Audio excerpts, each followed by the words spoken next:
All right. Nah, we're gonna apologize. I think everybody that watches your show, by the way, we're live now.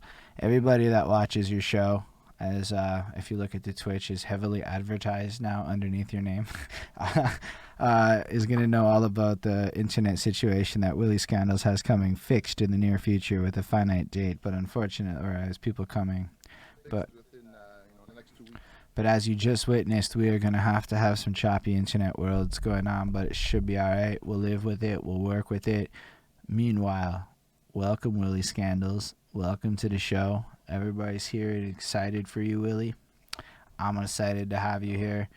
This isn't our first time doing this, but it is certainly our first time doing this live. I'm 1 second with you. Yeah, all right. Go. We're good. Awesome.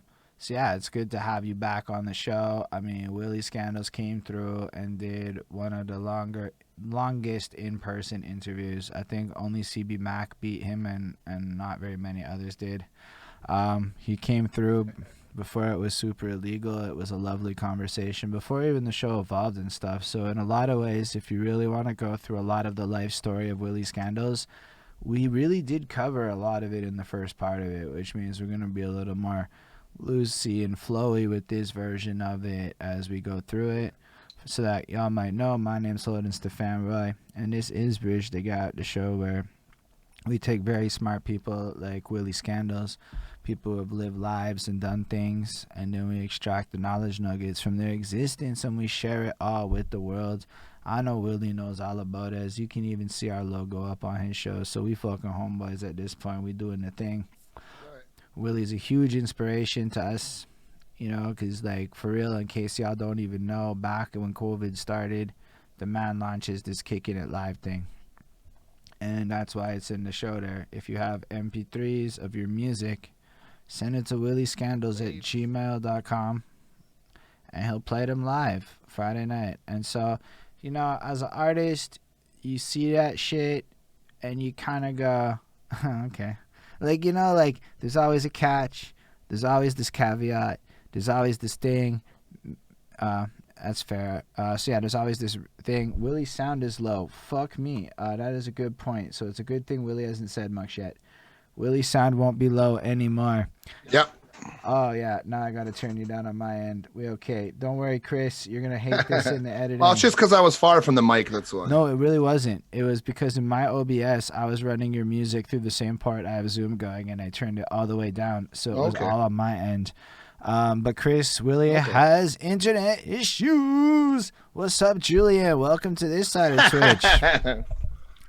Hey, man, but if you look outside your windows, if you're in the Montreal area, man, it's not just my internet. It's the world around us, too, right? There's a blizzard out there, man. It's crazy. But I just paid Videotron / I contacted Videotron, and for the same price got better internet. So I'm going to act like I paid more for it, but I'm actually paying a little less. It is what it is. But it boosted it. So, like, they promised the super new technology, and it better be fucking fire. For sure. But nah, well, that's the same phone call I had with my provider. So we're gonna hope that is it Videotron? You know, they come through. Or do you guys have a No, we have a local one here in the community. It's called First Nations. Shout out to the First Nations. They're all right. That's fresh, man. So yeah, Willie though. So like I was saying a bit though, Willie was a huge inspiration because yeah, he does this show, and as an artist, you see somebody post some shit like send your MP3s over to blah blah blah, and you're like, fuck off, man. Sometimes they go, and if you pay $30, you'll cut the line, and you're like, for what? Your 57 views, my guy? Like, relax. And then I sent it in to Willie, and then the motherfucker played the shit. And he had really insightful shit to say about it. You could tell Willie didn't know how to process my music, but cared still. And I was like, that's fucking cool. And then I have watched countless people have the exact same conversation with me after. Because I've gotten into the habit of screenshotting Willie playing people's song and, like, sending it to them in Facebook messages. And they all go, he actually fucking played it? And it's like, thanks for that, no, by the way, man. That's fucking dope. thing, I didn't even know you do that. I don't like to brag about those kinds of things, really. I don't know. Well, that's it, man. It's good, though. But I just thought it was just to let you know. Everyone else kind of felt the same kind of way a bit. Like, yo, not many people are so, like, about it. Like Willie is never. I don't think you've asked a Yeah. single person for $1 for a fucking thing like this outside of your Nah, hit man, up not my even, Twitch not shit. ever, man. But that's dope. So Just come watch the show, and just come enjoy the show, man. And that's all I ask, Share it with your friends so like they can see that it's all about the music. and it's a good Like vibe. when the COVID fucking struck us and we had no places to go. But it's just I wanted to give you the love because I sincerely believe in what your show has done. I've personally met multiple rappers because of your show. Yeah. I mean, what else can I say? There's somebody on my album that just came out last year that I met on Willie Skandalz' show. So, like, it's been impactful to my life. I see Critical's in the chat. I met Critical through Willie's show. Like, there's so much fucking cool. And then Willie has a laugh on that show that makes it totally better, and it's pretty good. Anyway, that's enough about promoting your show. And if you have Amazon Prime, you can subscribe to Willie or Behind That Suit. Anyhow, so let's do my token first question that you didn't get the pleasure of answering when we did it, and then we'll just kind of go from there because I don't have a huge like structure in this episode. I'm just gonna pick your brain, I guess, and go with it. But I did want to start off with my proper like token first question because we didn't really talk about like a super young Willie because I didn't know that would be interesting to people until I started doing this shit later on. So let me do the question, which I'm pretty sure you've heard before, but it's for the peeps and all the ones that don't watch anything else. It's a bit of a doozy. Go through my little story, and then we get into it. So one time, my girlfriend is washing the dishes, and I swear she has not played this song since I've started doing this story. She was washing the dishes, and she was playing that Black Eyed Peas song. I got a feeling. Ooh. Yeah, shout out to the Black Eyed Peas, man. Taboo is my homie. Really? Cool. That's a well, I've talked to him, and I've talked to him a few times, like everybody else, you know what I mean? But like, I mean, he's a good dude, he's a solid for the native hip hop scene. He's a good dude. Respect, yeah, big respect too. Anyway, so she's playing that shit. She's like dancing. She's like fucking doing her thing, and I had this epiphany as I did. That once upon a time, this song, this chores music, this thing that she's doing the dishes to, was once upon a time that club music. Or back in the day, that shit where like people would stand around in a circle and drunk as fuck dancing to that same very song, which fucked me up a bit because it made me realize like, wait a second, out of these club songs today that people is getting faded to and getting around and having fun to is really just going to turn into the soundtrack to their exercises and their chores and all that stuff that they're going to do when they're grown ups and their right. Which is just kind of fascinating in general to think about how music and time and how all the vibes and shit change over time. But when you start thinking about like vibes and how they associate to music, it brought me back to like being super young. And when you're super young, it's like you don't have any control over the music. It's just a bunch of other people around you. So in my case, my dad is playing this Led Zeppelin through the tapes and whatnot. My mom's got her shitty disco like knockoff tapes that she's playing, and she's playing those as well. And it's like, there was just different vibes. Maybe in the car there was some Krista Berg and there was some this or there's some that. So I was super curious if you could bring us all the way back to when you were like super duper young and the earliest memories you have, the sounds of your youngster days. Well, I can go back to when I first like really realized music and like that there's more to it than just the songs that you write and record. So I'd have to say Queen. Queen was an album that my father had in his record collection, and I remember the sleeve folded out like 8 ways, and it was a giant robot, and it had all kind of crazy art, and there's a girl, and it was just like fancy stuff that when you're like 7, 8 years old, you don't realize these visuals actually mean something to the music. You're just looking at it. So then when I got older, at like a 16-year-old kid, you know what I mean? I was like, we gotta stay young. No. Listen. I'm not gonna skip all those years. I'm just gonna skip what I mean is like when I got to like 16, that's when I realized like you can't just put a song out there and have nothing. You got to put art to it too. Like I would honestly say 8 years old is when I really thought about at that time that this is more than just a song. It's more than just an album. There's fancy art to make it look like it's a movie, and there's theatrical shows, and it all came to make sense. But the I'm doing my chores songs today, I mean, I'd have to go back to like, the late 80s, early 90s when I was at the community youth center dances and stuff, the young MCs, the Salt and Peppers, Hold on, y'all had that kind of youth stuff dances? was huge. What's that? You had youth dances? What's Oh it? yeah, man. What's a Every youth Friday dance? night we had a community youth center here, and we had dances. We had DJs there, and they weren't your typical DJs like Blaster or anything like that, but they were definitely playing records. I mean, I had like guy that the school rented. It wasn't like anything like Blaster either. So like I never did that community circuit grind in my life anywhere. So like Yeah, I don't know, and I've noticed a lot of people in hip hop lately have actually in their younger days passed through some kind of a youth center that did some kind of thing like that. So it's super yeah, nifty to me. Is that still around? yeah. Is that still a thing that Oh yeah, happens? it still runs. It still runs today. They have like a 5-star gym in the top floor. They do all kinds of crazy events for the community. Just actually, we're in the middle of the youth center winter carnival right now, as we speak on this on this interview. So, like, they're big, man. I could remember playing ball hockey for a league in the youth center, and my team was the Jellyfish, man. Just think about that, like 7, 8, 9, 10-year-old kids running around screaming, "We're the Jellyfish." That's awesome, no? That sounds fun. Yeah, definitely, definitely. And then like I mean, after school, you had these programs, right? You'd run over to youth center and do your programs. There was art classes, beadwork, all kinds of stuff like that. So plus the sporting activities in the gym and all of that.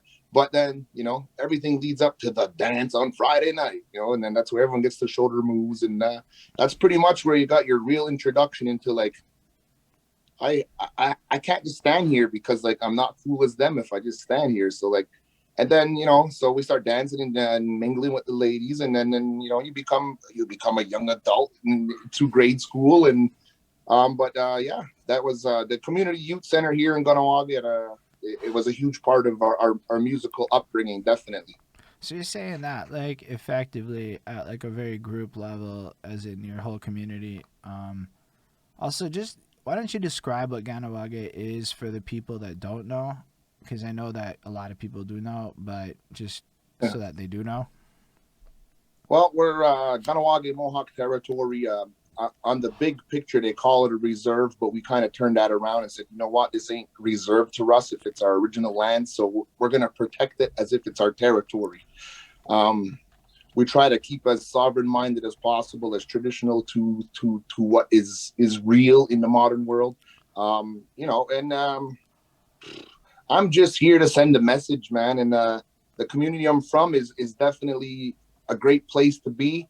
It's an honor to be a Mohawk man, but at the same time, I want to just be recognized as a human in hip hop. I'm a human in entertainment, man. It's just like, like, hey, man, you're always like native hip hop this and native, like, come on, man, jeez. I like to explain this one because I always feel like that's where this goes. You know what I mean?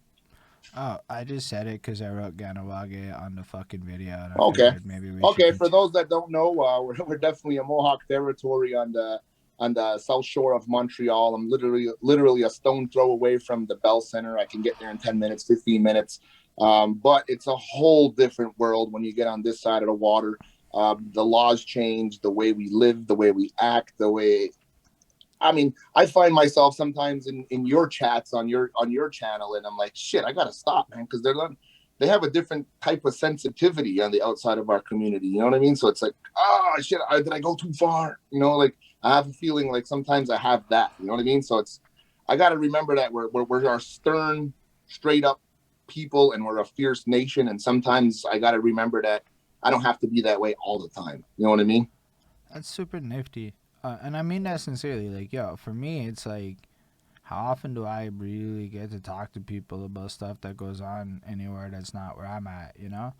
Yeah. So, and it's right across from Montreal, right? Like, we don't perceive it the same way that you perceive it. Like, I didn't even know it wasn't a territory until, or at least you don't classify it as a territory the way that Canada classifies it, right? Uh, Yeah. I didn't even know that until the last time we talked on this interview. So it's like an Mhm. education thing. Or recently, I learned a certain word is probably not one I should use in your presence or many others because I didn't even know it was offensive. And just learning that was Well, like a bit no, but it is for your Yeah. people for very good reasons, and it's kind of on me, in my opinion, to know the history so that I can respect that. Am I gonna Yeah. maybe exclusively not use it for? I can't promise that. It's a very versatile fucking word, No, but no, definitely, when I think definitely. about its inherent meaning, it really is specific, and it doesn't have a lot of deviations if you really break down the etymology of who Mhm. used it and why in most Yeah. contexts.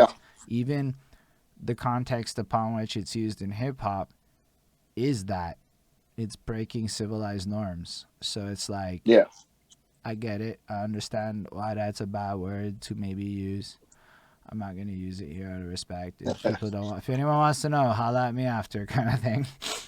I don't know. I like to exchange it for beast. Like, why can't you be a beast? You know, like that's you're a beast. You know, like to me, like it's the same word. You know, like It's it, just it symbolizes the same shit. You know, it's the one so that's like I don't after. know. You know, you got to remember the people that are around you at all times. You know, like I feel there's certain parts of the world where they just don't remember about our people at all, or understand that you know we still exist with a fucking strong mind. They think we're just all the stereotypes, you know, like sitting on corners in the cities and shit. And it's the total opposite. There's less of them and more of us, you know, successful, driven fucking people that want to uplift the nation rather than, you know, drifting away, you know.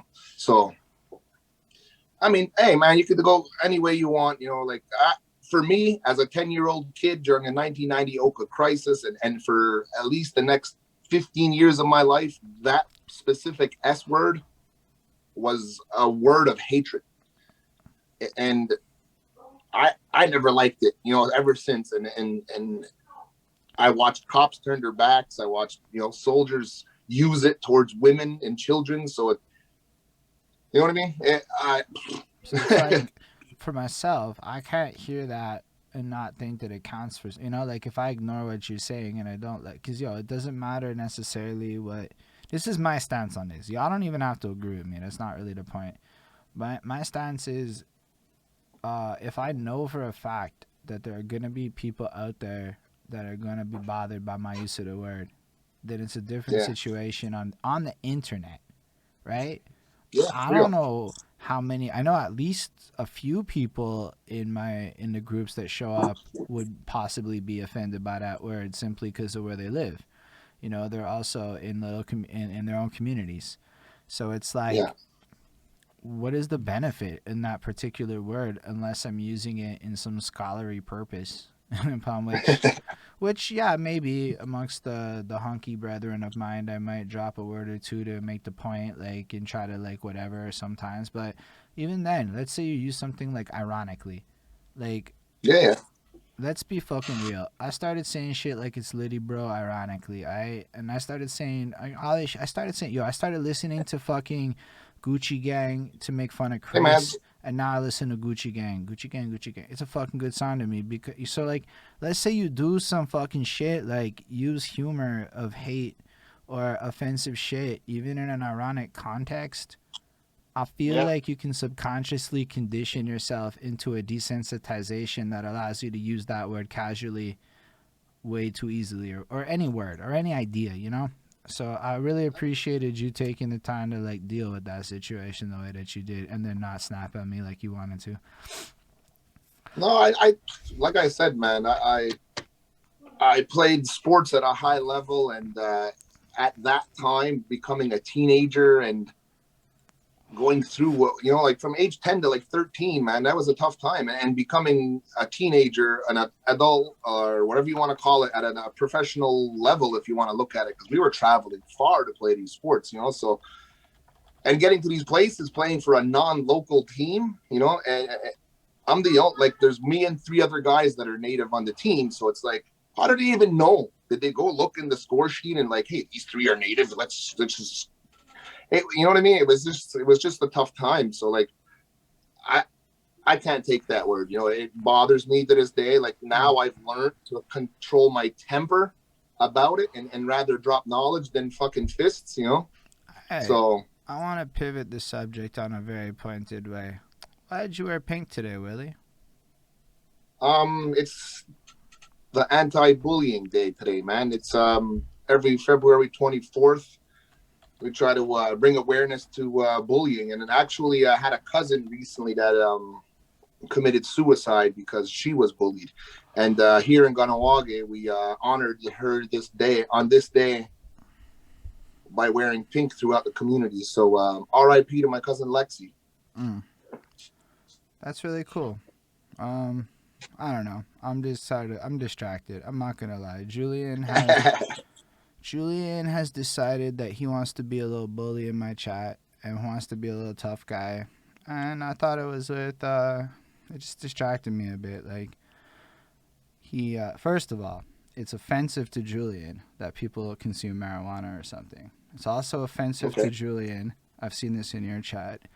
That emotes are used, like offensive to him. He insults people, like to the point of insults. And apparently now my suit doesn't follow me. Or, I don't know. Evidently Julian is a bully. And I just wanted to point that out because we don't like bullies up in my fucking world. So anyone can ban him. We're going to just ban him right now because that's what the fuck happened. No, I'm not fucking kidding. I am in full... Don't be a bully, man. I'm in full Bullies grounds to ban Julian based on the context of that shit. So, hey, man, we're all adults, man. Don't be a bully. Come on. It is what it is, man. So think about stuff. Talk about it. You know, don't need to go to that extent anymore, man. It's just that's out of line, man. I agree. So I'm just saying because he came over and like here's the thing. I guess it distracted me before because while you were off, I fucking lampooned the shit out of him. I had a lot of fun with that. Hey, man, you gotta do what you gotta do. Well, it's like how you judge a motherfuckers for smoking weed like that? Like just because you're in another country with different cultural standards. He's from France. He has made it abundant. Yeah, when I was in France, I smoked like a motherfucker. So I don't know. It's like super taboo there too. Yo, so like, I know a whole bunch of people in France that are mad blessed too. Some of my favorite people are French. You know, like don't even don't get it twisted. I just said the France because maybe he's from a different culture, right? Who knows? So maybe his culture doesn't understand. But that was just a little distraction, and I apologize for that, Willie. Yeah. Well, it's all right, man. I mean, like, hey, yeah, we can, you know, have the same fans all the time. You know, if he enjoys my show, doesn't mean necessarily he's gonna enjoy yours. And if he wants to come here and act a fool, then that's what you get on this show. You show up and act a fool. Holden don't play that. He cuts the fuck out straight up. It's pretty true. No, he don't, because I seen it go down in the cipher last night. Nah. Well, it's about the vibe. Like I want a hater for. I was bullied a lot in my life, life. And not just like in high school, like straight into fucking adults. Now we're just like, get out of here, like deflect that shit. I don't need that, you know. Yeah, kind of. I mean, especially. I seen a lot of that go down. You know, I was on both sides of the fence. Actually, I was bullied, then became a bully, then fucking learned this piece shit. You know, like let's just all get along type shit. So Ismail wants to know what is the significance of pink in this. Well, you know what? I'm probably not the guy to ask about that. I'm just following what they're doing, and I should actually look it up, but I can't because my internet sucks. But is it like a bigger cause, or is it just your cause? Like, is it like tied into a bigger one, or is it like again? No, man, it's the whole world does this shit, man. The whole world does this. Okay, Bonnie, can you Google that? Yeah, man. February 24th, anti-bullying day. Wear pink. No, I'm not kidding, man. I was just on the Google machine yesterday about it actually when bullying came up in the cipher topics, and I jumped on there. I was like, hey man, what color do we wear again when we're fucking you know, there's all the colors, right, for the causes, right? So I Googled that real quick to find out what color it was for bullying, and I got the pink. And then if you look back at the freestyle, I ended my whole verse with something about wearing pink today, you know. So it led up to today. You know, here we are wearing pink. It was a good thing though. Your post was bold. I commend you for reals. Like, look, not a lot of people are willing to take public stands for things, and you know that there's gonna be some goofball out there that feels a goofball kind of way, and you still chose to do it. Yeah, man. Whatever. Plus, it makes the you good look thing about fly. that that picture was actually taken from a ladies' night show. I think it was, or a Valentine's night or something. It was like everybody wear red and pink type stuff, you know, and I chose to wear pink. So apparently, as your lady friend Bonnie has pointed out, it comes from a kid being bullied for wearing pink. Okay, so we'll stand up for that for sure, man. I respect that. Because So you I've work. seen people get bullied for a lot damn less than wearing pink. That's fair though. Really, you're up to a whole lot of things in your life, and I've seen you be involved in about 6 or 7 different things this year that are relatively nifty that I don't know a lot of people know about. Do you have? You want to walk through some of those accomplishments and interesting things you've done in the last little bit? An example Well, might be participating in the Cannabis Cup and all of your work. That's the kind of stuff you've been doing. well, that one that was cool. The Cannabis Cup, because I remember when I got caught wind of it. Right, there was a big poster. Everything looked fancy. I was like, wow, this is cool. But I didn't at the time. I wasn't as driven to be an event MC. You know, it wasn't like my focus really. I was still trying to be like the artist.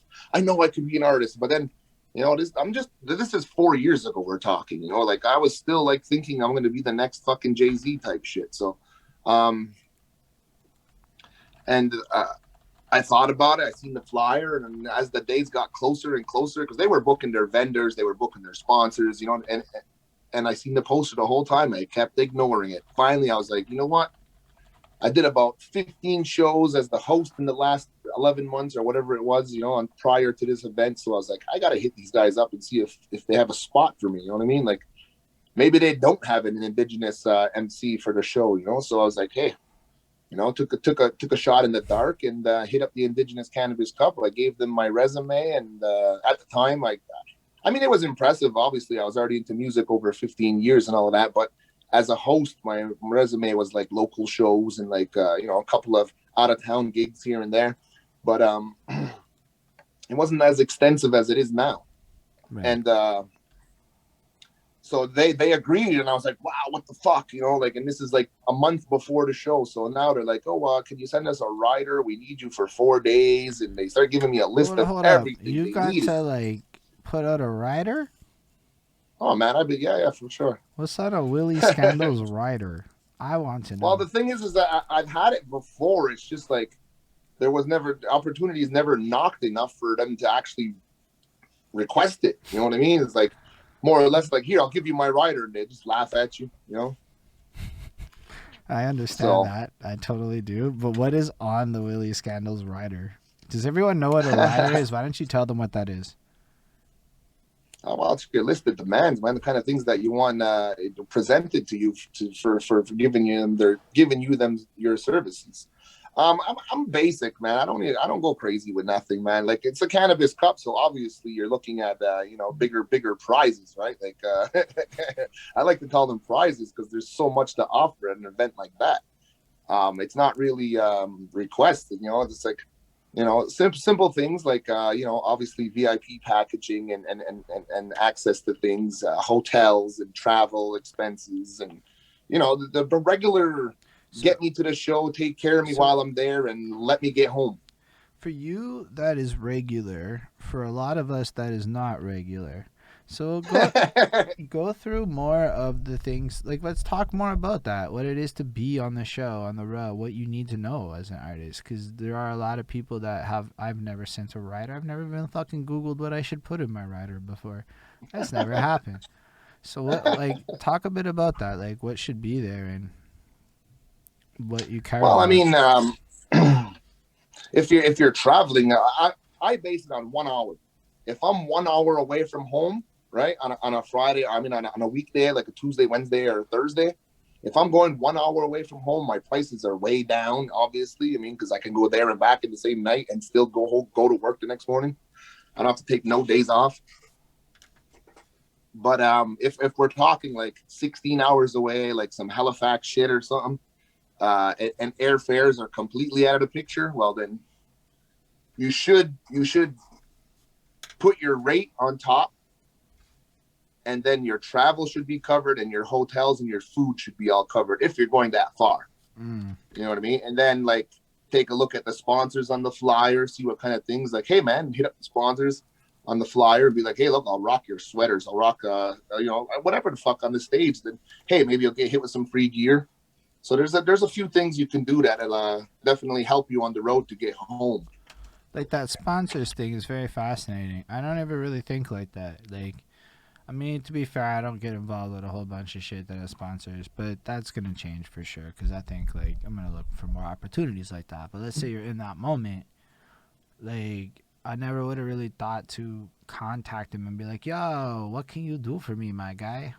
I can do for Well, you. yeah, You can because do for me." well, like I see it a little bit different, right? Because like I'm not just going there to rap my 15-minute set. I'm gonna be on stage the whole fucking night.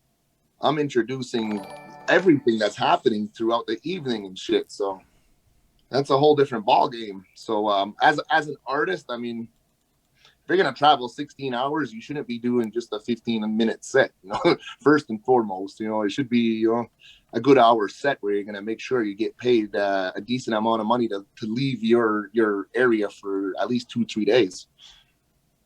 Mm. But I mean, shit, there's so much to go through as far as if you're going to leave your house and go do shows outside your local area, you definitely have to have a merch table because you never know what's going to happen. The road might get rough, and that $50 you made on merch just might be handy. All right, you need to elaborate more on that too, because that is fascinating shit. Like again, you don't understand how little I have fucking talked about this shit with anybody. Nobody's talking about tours. Nobody's talking about this shit. So yeah, I'm very curious to know more about it. More about how the road can get rough. All of it. Your life is interesting, Willie. That's what we're doing here. We're talking about your life and um, how it can get interesting. man, we could tell some stories about just road trips where that $50 on merch definitely As we came in just handy. so I you mean, know, Political Panda says I like this guy. that's Okay. good, man. Shout out to Political Panda, man. Mm. Definitely seen him in the chats. Yeah, he's a cool Or guy. her. I don't know who it is. He or her or Yeah, are I just female, assumed it was male. he, and then I'm like, that's probably silly. I should probably get used to saying they more, and I'm not good at that, Yeah, and I know I'm yeah. I'm supposed very to. bad at that. I'm aware of that, and I'm fucking terrible at it. And I apologize if, in advance to the whole world, I'm going to offend on my journey of getting there. But I sincerely am with it. I will try my absolute best to say they as much as I can, and I will do my best. That's fair. Well, definitely. They. The like the road is tough, man. Like it could be all gravy, right? If you're hooked up with the right promotional teams and all of that, and they hire you and they give you a tour truck or van or a rental of some sort. It could be gravy like that, or they pay your flights or whatever it could be. But if they say I'll pay you your gas and you got to drive whatever car you can find if you don't own one, Mm. or find a driver that has a car, because these things have happened in the past. And shout outs to my boy Peabody. He was definitely our tour bus driver, even though it wasn't really a bus, it was just a regular van, but we called it the tour bus because there was 6 of us in it. And yeah, man, they're just things that happen. Like definitely the guy driving can't be everywhere after the show, right? And if you're traveling with 6 people want to go in 6 different directions after the show's done. Chasing after some more weed, chasing after a girl, chasing after like other artists to go check out their studios or whatnot. And now you're all in different parts of these unknown grounds because you're not from the areas, and you're trying to get a hold of your driver who's trying to find the one guy that's still drunk at the bar, trying to find the guy that's at the studio, and he's driving around unknown grounds, and all of a sudden you have no gas. Mm. And this, I'm talking before GPS was all in our pockets. So now it's like, where's the nearest fucking gas station? And how the fuck we getting gas and getting back to the hotel and getting all these guys back into this van? So you never know what kind of obstacles you're gonna face on the road. So be sure to always have merch in case of extra funds. Even though you're getting paid, right? Your pay is gonna be your pay, and that's going to be banked, or it's going to be used on your bills or paying for diapers because you guys can't keep it in your pants. And Whoa, there's a whole bunch of things. hold the fuck up. You dropped that one in on purpose to see diapers for real? Do people like for real reals? Oh man, no, I don't mean the artists. I mean because I'm talking because they got babies at home and shit. Like Oh, I Your was pay is gonna be spread out. So no, I don't I mean was picturing you a gotta wear bunch of diapers because artists you got like a on the shit. road, and you're like, "Fuck that!" You know you can't hold No, I it. just mean like, you got your bills to pay and stuff, right? So it's always good to have that merch because, like I said, if you have six guys and you're all in the same band, so that means if you sell one shirt, you're gonna divide that whatever profit is Mm. in between six. So you got to really push them fucking shirts. Make sure everybody in the building has a shirt on. But what I'm saying is, after your pay, because your pay is gonna obviously be put towards things that are bigger than just your music. And then in the end, if you have an agreement with your group members or your tour members where you're going to be like, all right, we'll take a percentage and we'll put it towards the tour fund, I guess, you know what I mean? Or the bus repairs or the car repairs. Like I said, gas runs out. Hey guys, we have this little bundle of cash over here that we could use instead of taking from our pay. You know what I Mm. mean? So there's little things that you could do So while you're on the how road much to make it money would easier. you recommend? Let's say you're gonna go about it with a proper savings account. What would be Okay. like I don't know. Let's say you go. What's a normal tour? First destination. Go destination first. One show. One show. Where would you like to go? And I like I said, man, I've been some places before with a more notable crew when I was in my earlier days, and we got some big dollars. So like, I know the possibilities are out there. I know that there's big fish in the So sea, I and it's meant just it a matter. more from the opposite. Before, let's say you're gonna go on tour. You're gonna go Yeah. like do a week or two or whatever, right? You're gonna go do a bunch of shits in a van or whatever. How much money do you want in your bank account before you leave to make sure you Gucci? You definitely don't want to get fucked because like if you want to have everything in contract first, definitely, because you don't want to have the end of the show come and they're not giving you your end of the dough because only 17 people showed up. That's not on you, that's on them. You should still get your money no matter what. It was on contract. So um if you're not doing it by contract and you want to go just out of your pocket and say, let's fucking go, we're going to go from here to Toronto and back, and we're going to do 8 shows. um, I would suggest that each person in that car definitely has at least $2,500 in their account each. I would suggest that you have no worries at any time. You know what I mean? I suggest that you should never have to lean on anybody else's shoulder unless the circumstances come to that, of course, as No, a but collective, because it that's sucks to big. drag someone else's ass. That's an interesting number because that's bigger than I thought it would be. I'll be real with you. I was thinking smaller, but that's Well, fascinating. I'm No, just saying to be completely safe, but like that's there's no worries at all. because you're right. Because it's gonna take into account your hotels, your food, the Right. gas, potential And for that's like this. I said, if you're coming from pocket, that's a fair number because you don't know what you're gonna make at each show. Right. You know what I And mean? like, and I bring it up like that because let's be real. Most of us that I know, at least, not you, Willie, I'm saying most people I know are not in a position where we're able to fucking line up some shit and go with some big names. Some people might Yeah. be able to. But maybe a bunch of us can work together to go on tour if we were to save up the capital and pull that off, and then fuck it, we Yeah. just put up that 15K ourselves and we made that happen kind of thing. Yeah. So, Well, I would just say like I've just done this actually in 2019. I did what the hell was it called? What did I call it again, man? Can't even remember what I called it. Welcome to Willie World Tour, maybe. Or I can't remember. Anyways, and I did from Kahnawake to Kingston, and then I did from Montreal to Gaspé. how many places did you do?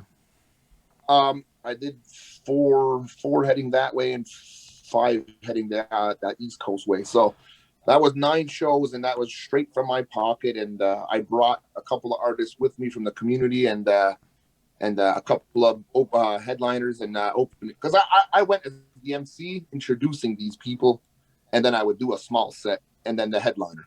You know what I mean? So I kind of brought my whole tour with me, with the headliner being a local act. You know what I mean? So he brought everybody in. We just fucking supplied entertainment while everybody fucking got drunk. Right. And we did that for like I said, I think 9 shows or whatever. And we came back with a nice fair bit of cash. But like I said, there was some shows where the headliner wasn't so headliner Mm. ish. And he didn't live up to his end of the bargain, but we So didn't care because we weren't going there for that. We were just hoping to do a show somewhere we never performed before. And like I said, stabs in the dark, man. Sometimes you just got to do it. so I guess I'm fascinated with this because this may come as a surprise to you, but by like 2023, I have every intentions of having at least one tour I'm booking and setting up for myself. You know, I'm working that out because I totally It's not believe. that tough. What? Oh, I know it's not. Well, It's not that tough, man. let's see what the country's like in a year. Well, maybe within 2 or 3 years, but like in a regular circumstance, I'm fascinated by it because it sounds like a dope ass vacation. Like I'm not really a good Well, that's it. vacationer. I don't vacation well. I'm gonna just work the whole time anyway. I may as well go fucking tour, you know. Like, and what do you like attach yourself to particular events that already exist and kind of like squeeze in? Like you link up with local motherfuckers in each place, or like how do you like actually do this? Like you're like I'm gonna book a tour, and then how do you fucking do it? Well, I mean, you're the one that says have your Google machine ready at all times, right? I do say that. Once upon a time ago, I was very fucking good at this whole internet thing. I knew the systems. Oh, I guess I was like a little fucking finesser type thing. I'd come in and clean things up for everybody. And when you do that kind of shit, eventually you figure out that asking a question doesn't hurt. Mm. It never hurts to say, "Hey, what's up? I heard you're a promoter in fucking Kingston, Ontario. Hey, I heard you own a bar in. Hey, by the way, your bar in fucking Belleville is beautiful. I like the scenery. Is it possible we could do a show there?" You know, like it's just ask a question. You know, like or if you know a friend of a friend and just ask them that, like, "Hey, I know a dude that's in a that's a bouncer in Sudbury. All right, well, let's see if he knows somebody that's in the bar scene." Bang, bang, bang, bang. But yeah, that's what it really is to me. Is that it never hurts to ask. I mean, it sounds so simple, but like we never do it as people. Let's be real. We don't actually ask a lot of these things that we could. Um, and sometimes it's weird to ask. Sometimes people don't like it when you ask or they're not into it. So I think we all have Yeah.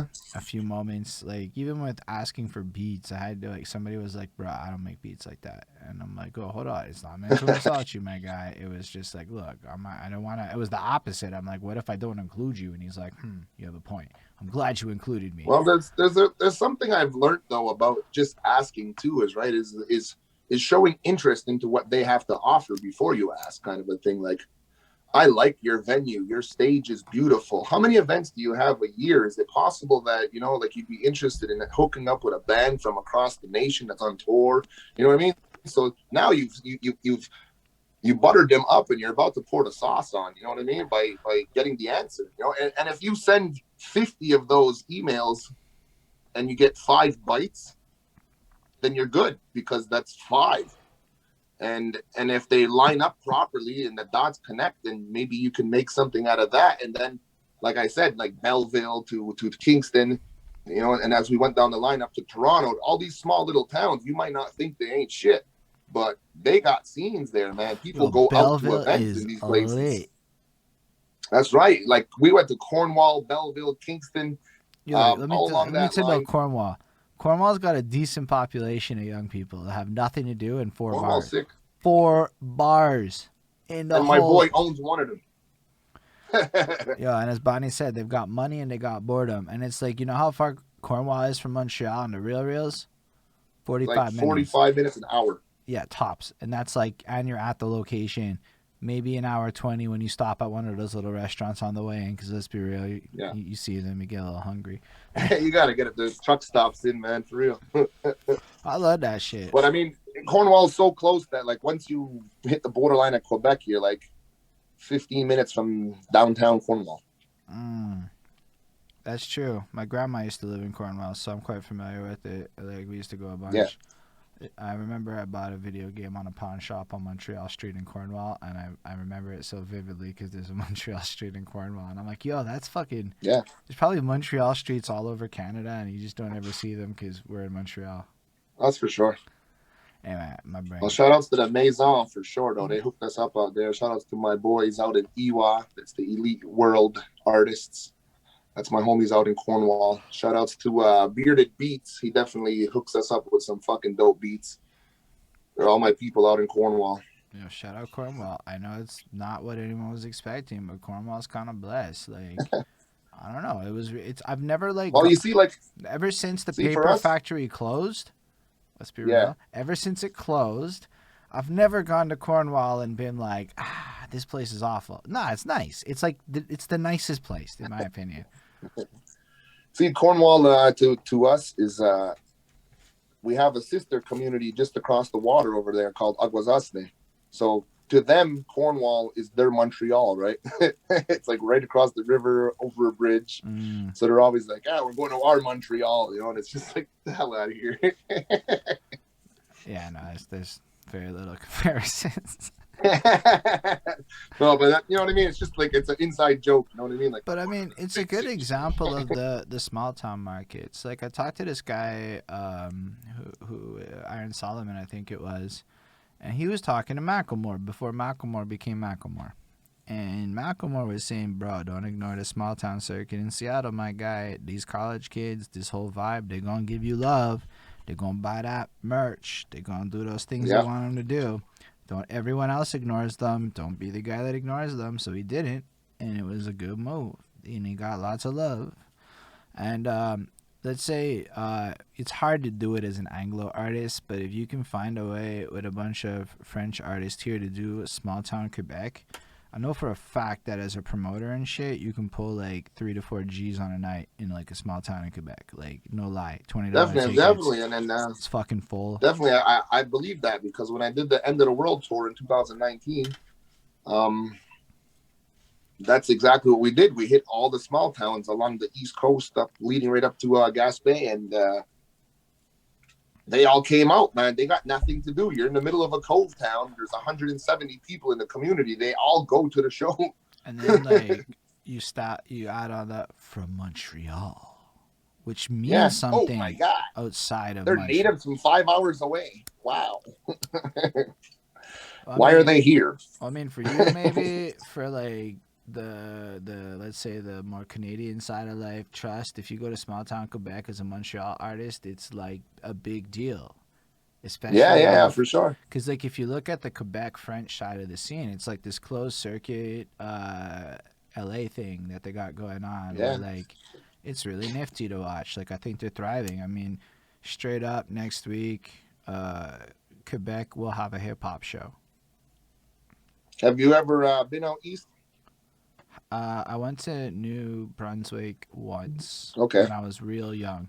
And it was like tiny town, fucking my great grandma had land type shit. So I just saw like forest and shit. But you'd be surprised, even in Quebec, though, how many of these people in these towns speak English. There's a lot of people that from Montreal head that way and just never come home. I get it though, because of all that land shit. Like, yo, Beautiful there. People don't necessarily all want to live in the city. I'm a city dude. Like, I've lived in an apartment my entire life. I've never lived in a house. I've never had land like that. I've been in that, like, experience, concrete, jungle, fucking anything I want is around my whole life. The idea of living in the woods. But would you like to change that? No. Like, I want a house for practical reasons, but if I could afford a house in Montreal that would let me have everything I want, that would be ideal. Honestly, because, like, I want a second house, like a vacation. Like a house on the hill would be great, right? Like, yeah, but I also wouldn't mind like a cabin to like escape to here and there. But like, do I want to fucking live out there? No. But Bonnie absolutely fucking would. Bonnie wants that so bad. Bonnie wants to have like rabbits. Fucking Bambi. No, not snare. Feed them lettuce. Bonnie wants Bambis or fucking neighbor. Feed them, just take care of them. Dude, we got this shit on our fucking balcony. Like it's fucking. Like she feeds them peanuts. There's bird feeders all over. I've seen those videos. This is some real shit. It's so soothing though, man. Because like, I have a buddy out here that owns a newspaper, right? It's called the Eastern Door. His name's Steve Bonspiel. So shout out to Steve, and he does these videos on his Facebook channel, and he just has a camera set up on a bird feeder, and there's just so many different fucking birds that come and check this shit out.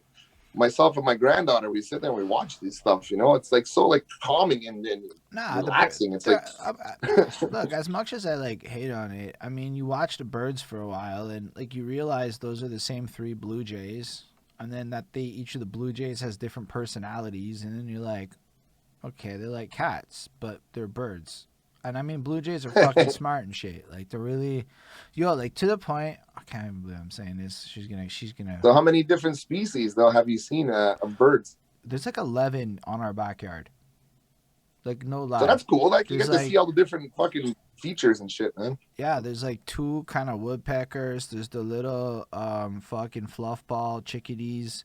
There's the fucking sparrows that like are all like. So you're looking them up as well. I'm not looking up shit.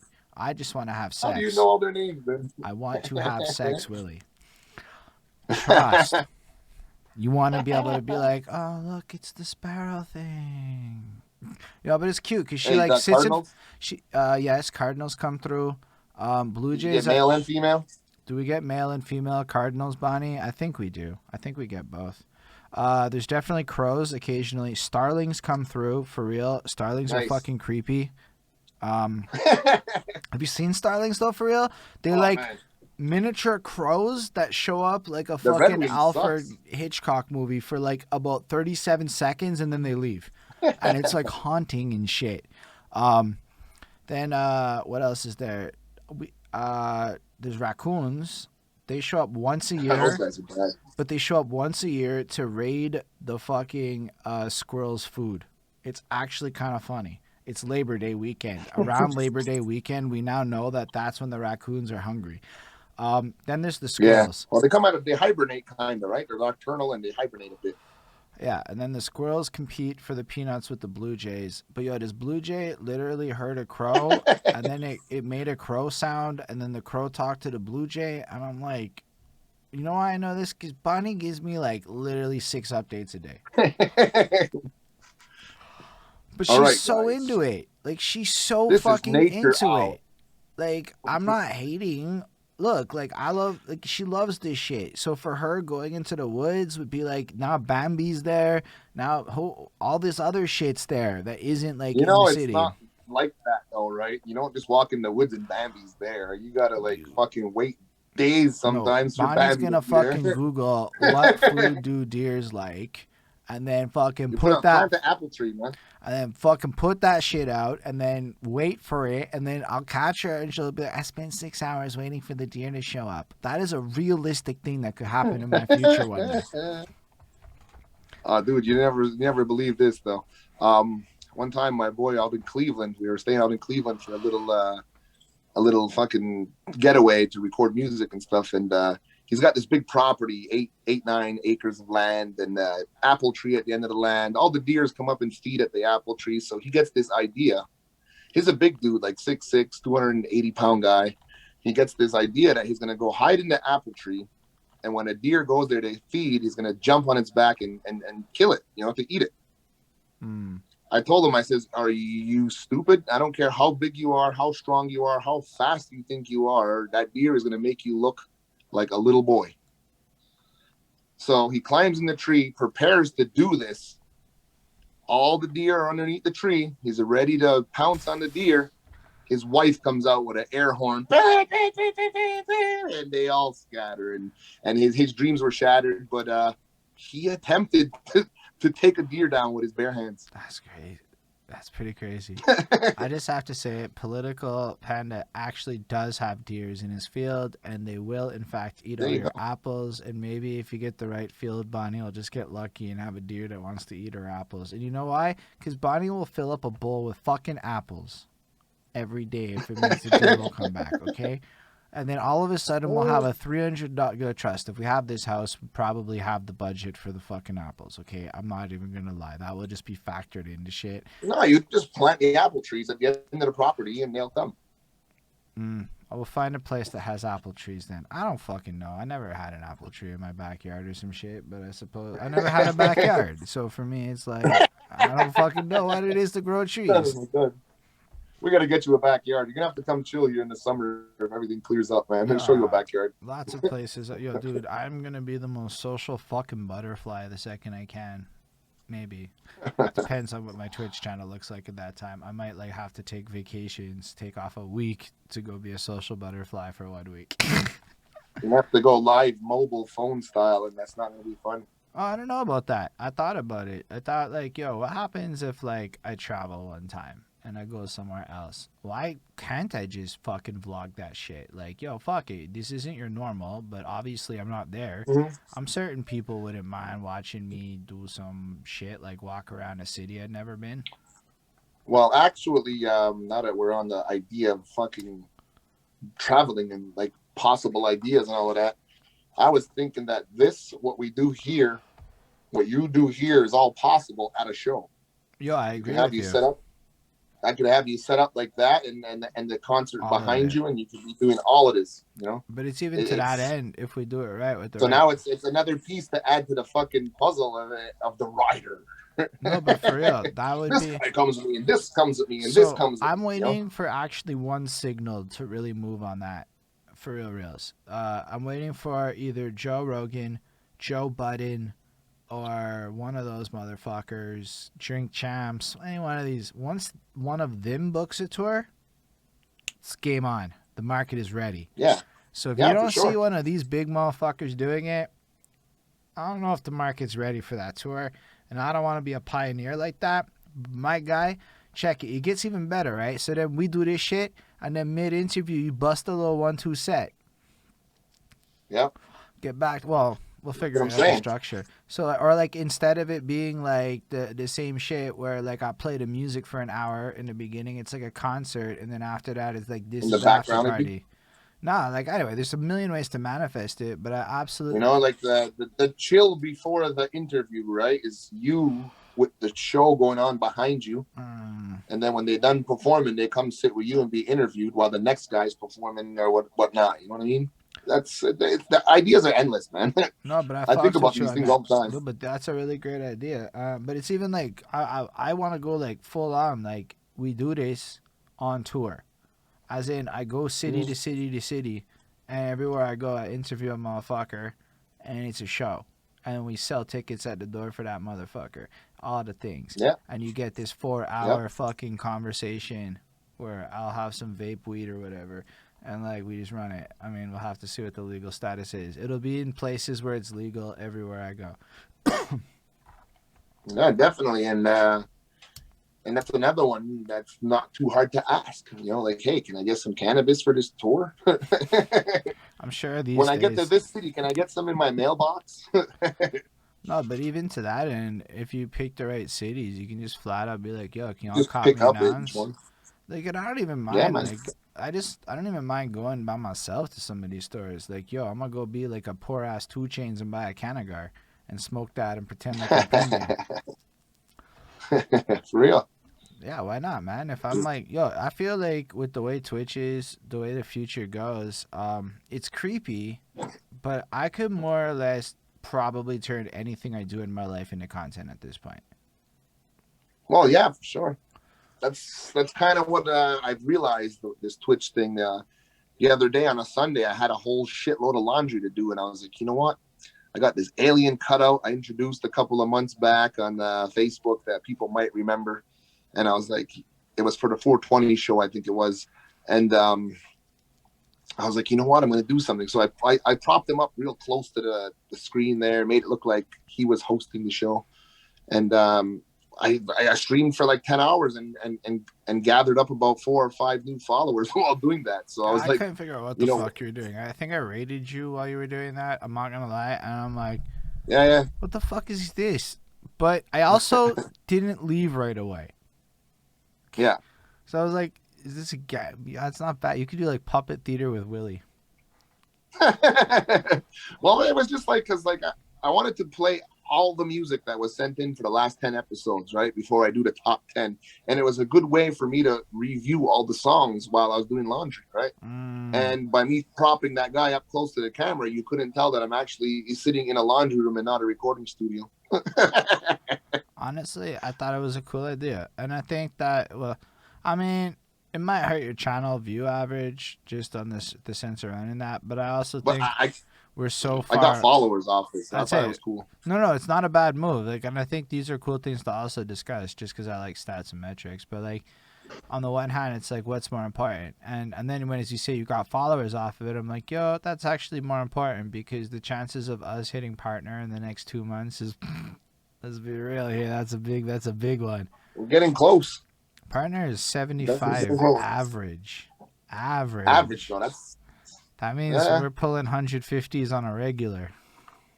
yeah, definitely got to. I think there's We're getting there. Don't worry. I'm not. I don't like to look at it as a challenge. I like to look at it as just it's happening. Nah, I We're don't know. definitely in the To me, it's motions. not a challenge because I mean, what the fuck else am I gonna do tonight? Play Cyberpunk?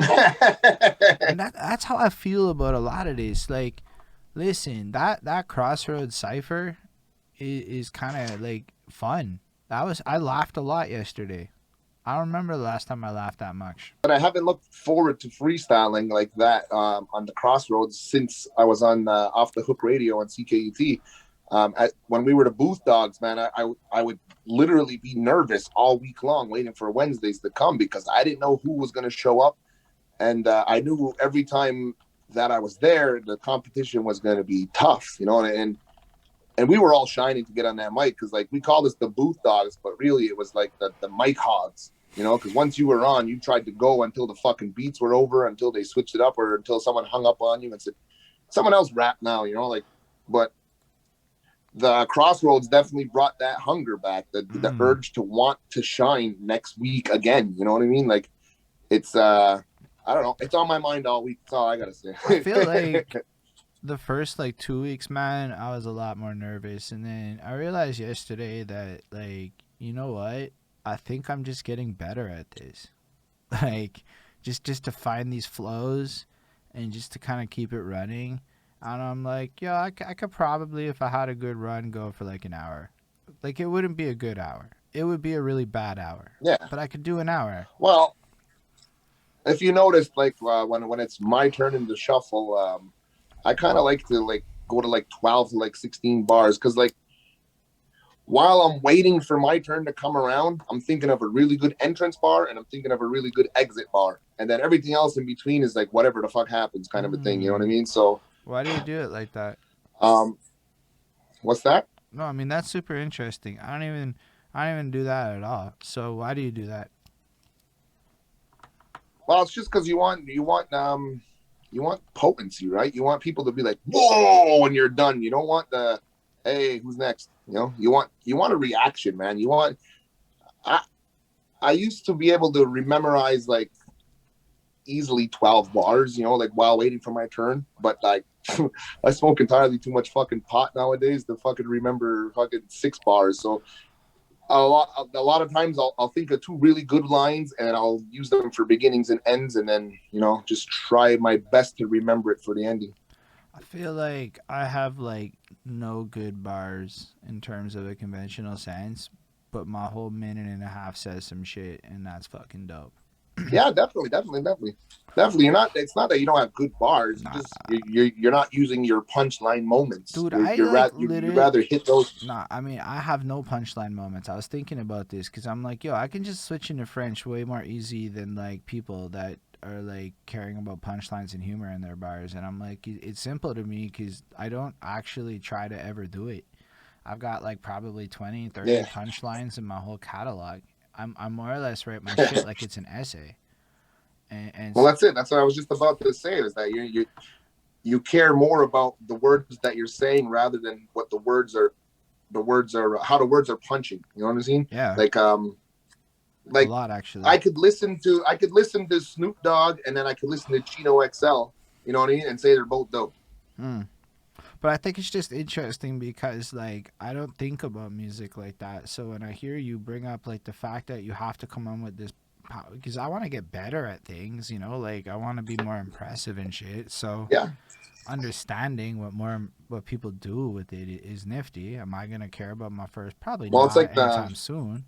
But like just the idea of like you're waiting for that, and then it sets the whole tone. And you know the hardest part of writing a verse is always that first line.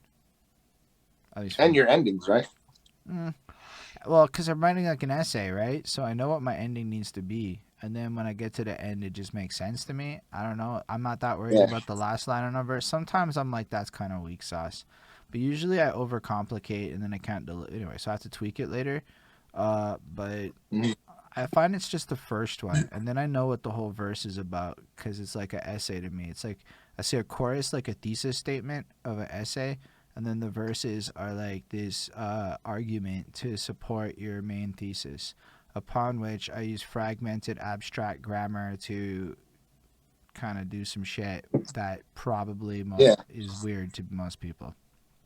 Well, I kind of like to, do something simple for your entrance. You know what I mean? Because you want to relate to every single listener. Like kaboom. Like start it with something simple, a sound effect, even. And then have like two good rhymey words. Like, wow, did he just use those two words perfectly like that? That's great. What an MC. He could freestyle great. Now you have their minds thinking that you're fucking super, and you're only in your third bar. So if you Yo, can I like maintain that them though. thinking you're super, you got to maintain them thinking that you're super, and then when you get, because now you got their attention, they're sold. You came in fresh. Wow, this is amazing. And then if you could just destroy them with a couple of really good lines to make them fucking wow, what the fuck? How was he able to do that? But obviously it's freestyle. No matter how much people say it's a freestyle, it's still premeditated because like the only other time it's not is when it's like, hey, Chris Chrome, shut up and rap. Like, I think but like, most of these cipher things are more in that Chris Chrome shut up and rap moments. To be real, especially with the topics like the fucks of Pashinki yeah, and but like I was Domenico. saying though, like, I like to hit them with a couple of meaty things in the middle, and then a good punchline, because then you're gonna to end it, because that's when you got them Uh, completely sold, and now they're on the edge of their seat. Like, when's it his turn again? When's it his turn again? But then also the shut up and rap moments. If for me it's easy because I've been doing this for 23 fucking years. I've learned how to rap off the fucking freestyling element. Like I used to go hang out in bands, garage bands, and freestyle over them fucking jamming out. So that's the beginning, the roots of all of this for me. So it's like, like if you put on your skates and you were in the big leagues in the first fucking game, like first time you tried this, then like it's kind of it's kind of like that. You know what I mean? Like I was thrown right in there. Here, rap, man, do something, make noise. We don't have a singer, do something. All right, So that's where it comes from. I was thrown into the game without even knowing how to tie my skates. I have a question though, cause like I'm really bad at punchlines. Honestly, I don't watch a lot of stand up comedy. I don't watch a lot of comedy in general, and I feel like there's a huge correlation between the way puns are constructed in hip hop often and the way that stand up comics tell jokes. And I don't really think that even when people call me funny, it's not like when I'm telling jokes like that. It's usually I'm just saying Yeah. some weird shit and you're like, yo, you're fucking funny, Holden. And I'm like, I get that shit. I totally do. But it's not because of some punchline, it's because of absurdity. So, like, I get Yeah. that. So, what makes for a good fucking punchline? Like, when you say a good bar to close it off, like, how do you, what qualifies a good one to you? Well, usually something relatable to what's going on around the situation. Like I said last night there on the Crossroads Cipher, when the bullying topic came up, I immediately Googled the color you wear and blah blah blah, and I was like, all right, cool. Now that I got everybody here ready to think, don't forget tomorrow, February 24th, you better wear pink. Mm, So I was like, boom, that's it. That qualifies to me as a good ending after talking about bullying. So in my mind, I immediately put that down, and I was like, boom, that's my 16. That's my 15 and 16 inside my fucking crazy brain. And I was just able, I don't know how I pulled it off, but I was able to stay on topic for the whole time and hit with that line to tie it all in together. But as for like what it takes for a good witty comedic fucking punchline, I mean, for myself, I grew up with a father who's like one of the wittiest people in fucking planet. So he was snapping on me since I was a child. Like there was all kinds of things. Like I was a fast runner with big ears, so he called me Sonny Go Go. Like the faster he runs, the faster he flies, kind of a thing. Like so I was always hit with these fucking witty ass things that all the time he was just saying some dumb shit. So It came like natural, you know, like I said, throwing into the big leagues with these bands that are already established here in the community and doing shows with them and doing these events and just make noise, do something on that mic and make it sound good, you know, like, so like, and they don't really know nothing about hip hop. They're all metalheads and shit, you know, so they just want you to do something in front of people. So the best way in the community I come from is to be funny, to be aware of what's happening around you, and that was the greatest tool ever, you know, to be able to freestyle with. All right, that is fascinating. Why do you say that? I mean, I have ideas why it's cool, but why would you say being aware is powerful like that? Well, like I said, freestyling should be about the moment. It should not be about like, I mean, yeah, you could freestyle about topics, right? But like when it's your turn on the microphone to freestyle, do Right. whatever style you want freely. Um, you should be able to, you know, like right now, Holden's got a sticker on his hat, you know, like just stuff like that, you know, like just to point out simple things. Like I know you read every book in the back. Holden's got a sticker on his hat, you know, like just No, I don't that's know, fair be because like you're referencing not just the books though, but you're adding like a little awareness to the books. It's not just like a prop, like I read those books. So it adds like a yeah. layer of meaning. See, I'm good at album reviewing. I'm not necessarily good at writing that shit per se. So I can hear a bar and break it down, but weirdly enough, I find it like I practice it here and there. I try a little bit. Sometimes I work on my like word plays and stuff. I find it fun to make Willie Skandalz puns because like Yeah. your name is just easy to like will he. Like it gives you a lot of like Yeah, fun to play with in terms of phonetics like that. Anyway, for sure. um, yeah, it's dope though. So the cannabis cup though, what is that like to go to a weed tournament? Man, um, the first time I showed up there, man, I had no idea what to expect. I didn't know what I was getting myself into. Um, I thought I was going there just to MC an event, and it it turned out that I became the stage manager. I became a radio interviewer. Um, man, there was just so much I was doing it, and I don't regret none of it. You know what I mean? Because what I showed that first time there made them book me for the last two previous years. You know, because they realized that they have somebody that they can trust around the stage equipment, someone they can trust arranging the bands. You know, and I just was a piece of the puzzle that they didn't have. You know, and then they stumbled upon me Oh, because do you hear I ignored them. did you hear the knowledge nugget Willie just dropped there? It's a little bit of an obscurity maybe, but if you're available, if you're available in an area and people know that you're capable of doing one thing and then they find out you're capable of doing another thing, you may be asked on the fly to play some next roles that were not Yeah, necessarily in it. And let me give you some advice. If motherfuckers use the word rider, play those fucking roles. But no, for that's real, big, man. man. So yo, tell us a bit more about that though, for real. Like more Yeah, definitely. details. We'll get into that. We'll definitely get into that because, like I said, I got there and like I just wanted to be the event MC. I thought nice, good, relaxed weekend. They got camping grounds for free. I got the hotel on my rider, of course, but I was still had free camping for me and two friends and whatnot. So I was like, I don't really want to camp, but it's available. So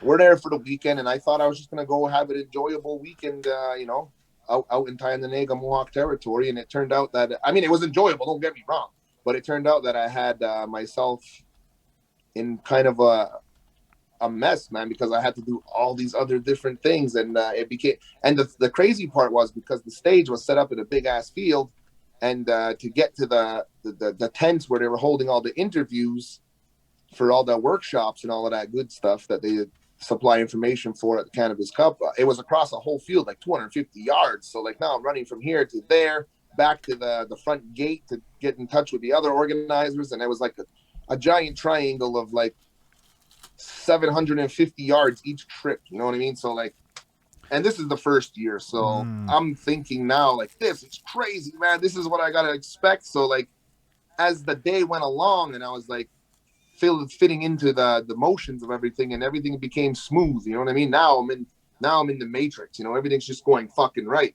and it became enjoyable. And that was the day when I realized that this is what I want to do. I want to be an event MC that has other small skills that'll help make your events bigger and better. Willie, do you mind if I cut you off to shout out a real fucking VIP in our chat right now? Yeah, go ahead. We got Don Smooth in the house right now. Oh shit. That's a real VIP. If you don't know Don Smooth, you should all follow Don Smooth first of all, because that's some important Definitely shit. shout out to Don Smooth. Fucking amazing. The voice of the city, man. What else can you say? Well, we filled 3 hours talking to Don Smooth, so we could find a lot to say about him, I think. But yo, honestly, just go follow him. He's a fucking blessed ass DJ, and he does so much for the city. He's done so much for the city, and if you're about Montreal Definitely. in any way, it's like your social obligation to go follow and support Don Smooth, according to me. Definitely. Definitely. His big man. He definitely helped out my crew early on when I was still with Run FBI that. Jedis. Tell the fucking story. He definitely helped Beat Vandals come through later on as he was leaving the doors of K103. So, like, if you don't know anything about Don Smooth and you feel that you're into the hip-hop culture or the rap culture in this city they call Montreal, well, you need to go dig deep. It's not that deep, You don't have to it's dig like right deep. there and available. I swear to fucking He's gosh. right there and available. I swear. But I'm just saying, like, we're to dropping find the the real interview. knowledge, the real history of what he has done for the city. You'd like to find that out, man. You definitely would, because he made a lot of great artists shine a little bit brighter. But you should definitely hit up Don Smooth and fucking show some fucking love, is all I'm trying to say. Give him his flowers. Yeah, he's wonderful. He's such a cool guy. Like, I will not forget the tone of his voice or any of it. Well, Holden. And he's always got a smile on his face. Can't ask for more. Oh, it's so good. Thanks for the bids, Don Smooth. That's fucking wonderful too. Yeah, biddies. That's always a wonderful feeling. But Political Panda, follow Don Smooth. You're in for a good time. Get some Montreal vibes and shit. That's all I'm saying. Yeah, man.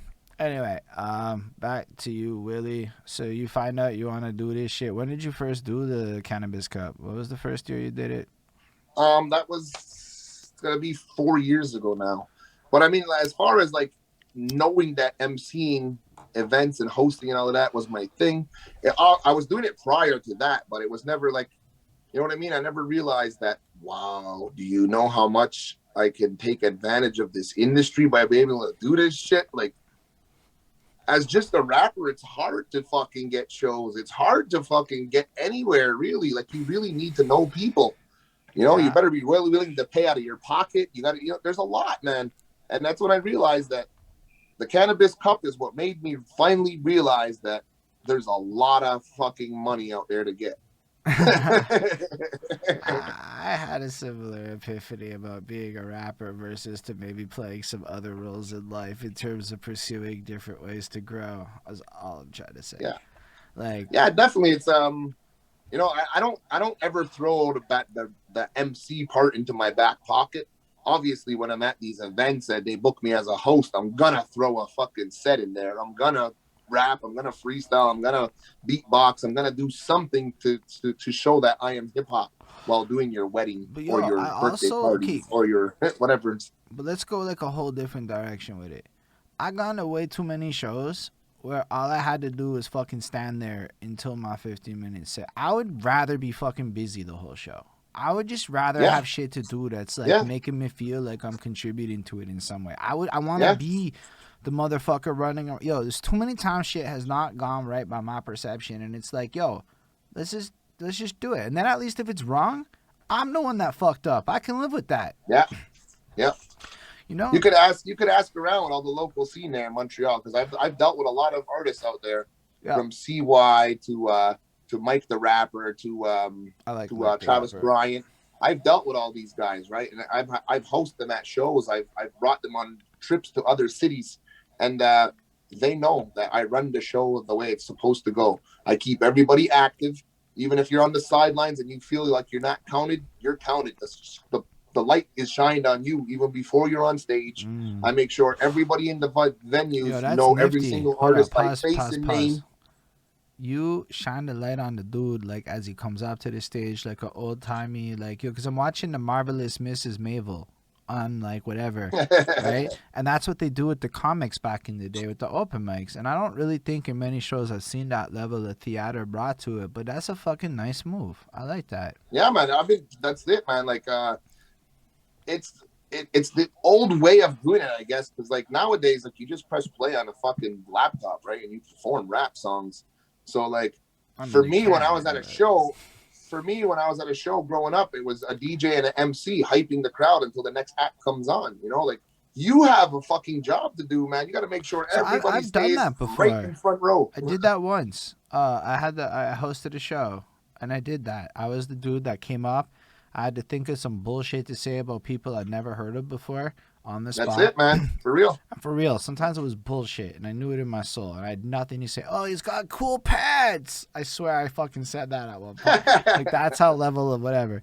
And then, well, like, see, like that's the beauty of the internet now, right? Because you could be like, all right, well, who I get the list of who's performing.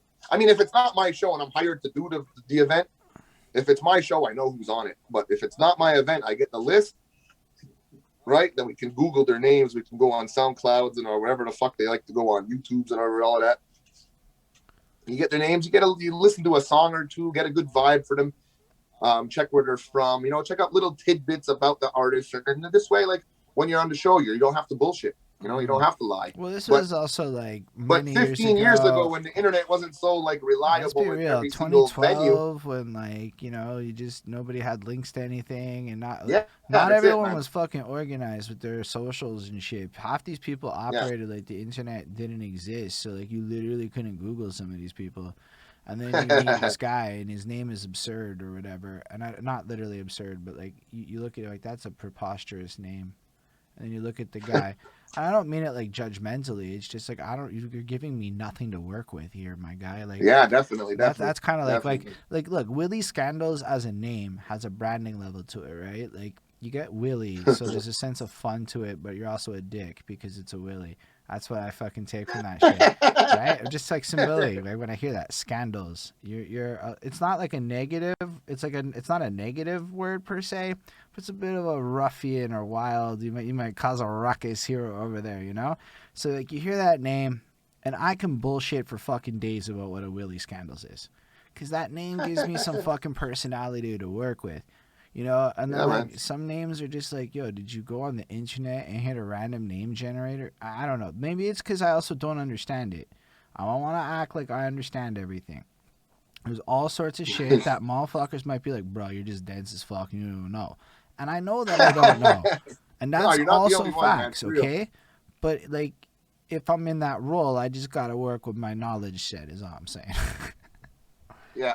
I remember actually, you said you like Mike the Rapper. I remember the first time I had him at a show and I had to introduce him. And I'm like, his name's Mike and is a rapper from Montreal. I honestly don't know nothing about this guy, but let's let him speak, you know, kind of a thing. And it worked. People laughed and they cheered. You know what I mean? Like, and to this day, he's like, remember that one time? Yeah, he's a fun guy. It was you know, like there's just sometimes where you don't have something relatable to these guys, especially when or these artists, I should say, not these guys, but these artists. And Lindell has to go. Have anything to say. Can you tell us your top 5 MCs for Lindell who has to go? It is not my favorite question, but Lindell loves it. Man, that's a tough one, man. I don't like to say top 5 because I'm not going to be alive when the best is alive, so who knows? That. But as of right now, my favorite 5 MCs, I would like to say, rather than top 5 in no particular order, I'll give it right away to LL Cool J, Tech 9, Master Ace, Chino XL, and I'm going to save the last one for Willie Skandalz. I like that. You know, a lot of people put fucking Chino XL. I don't know, man. No, for real. A few people I know. Like, I got a homeboy who is Chino XL is number 1. And that guy's pretty fucking underrated, I think. Like, we haven't done an album review yet for him, but I hear his name a lot, and like not enough, I think. if you want punchlines and wittiness, that's definitely where you go. Mm. But yeah, so what else is up in the world of Willie Skandalz? Somebody through the grapevine / your fucking promotional materials told me that you recently talked to a famous person as part of a fucking podcast thing. How are you, what other podcast thing is going on in your life? Talk to us a little bit about some of that other shit you're doing. Well, I'm actually supposed to be in a meeting right now for that. They're like, the meeting's on hold till Willie's done his interview. I'm like, don't even do that to me. Don't try to rush this. We're just vibing out. But I have another podcast that I do. If you go on Facebook, there's a group called Kelly's Green Lounge. Go join that group, because inside that group, we do a podcast called Bongs, Papers, and Vapors. It's cannabis related topics. We talk about men's health, cannabis and sports, hip hop and cannabis, and a lot of cool shit like that. But most of it is cannabis based. Our sponsors are all cannabis based, and it's something new, man. We're in our third week. We've interviewed 2 people so far. We've had Howie Lee, who runs a MMA clothing company and boxing gear and fight gear and all of that. And then we also interviewed the one, the only, the internationally known Shaw Claire. And I got to tell you, man, it's the second time I've seen this guy in less than a year, and it gets better each time. He's a cool dude. That's amazing. What did so is this going to be like a regular ongoing podcast? I mean, I'm saying that as a way to plug your shit, describe it a little bit. Yeah. We do that.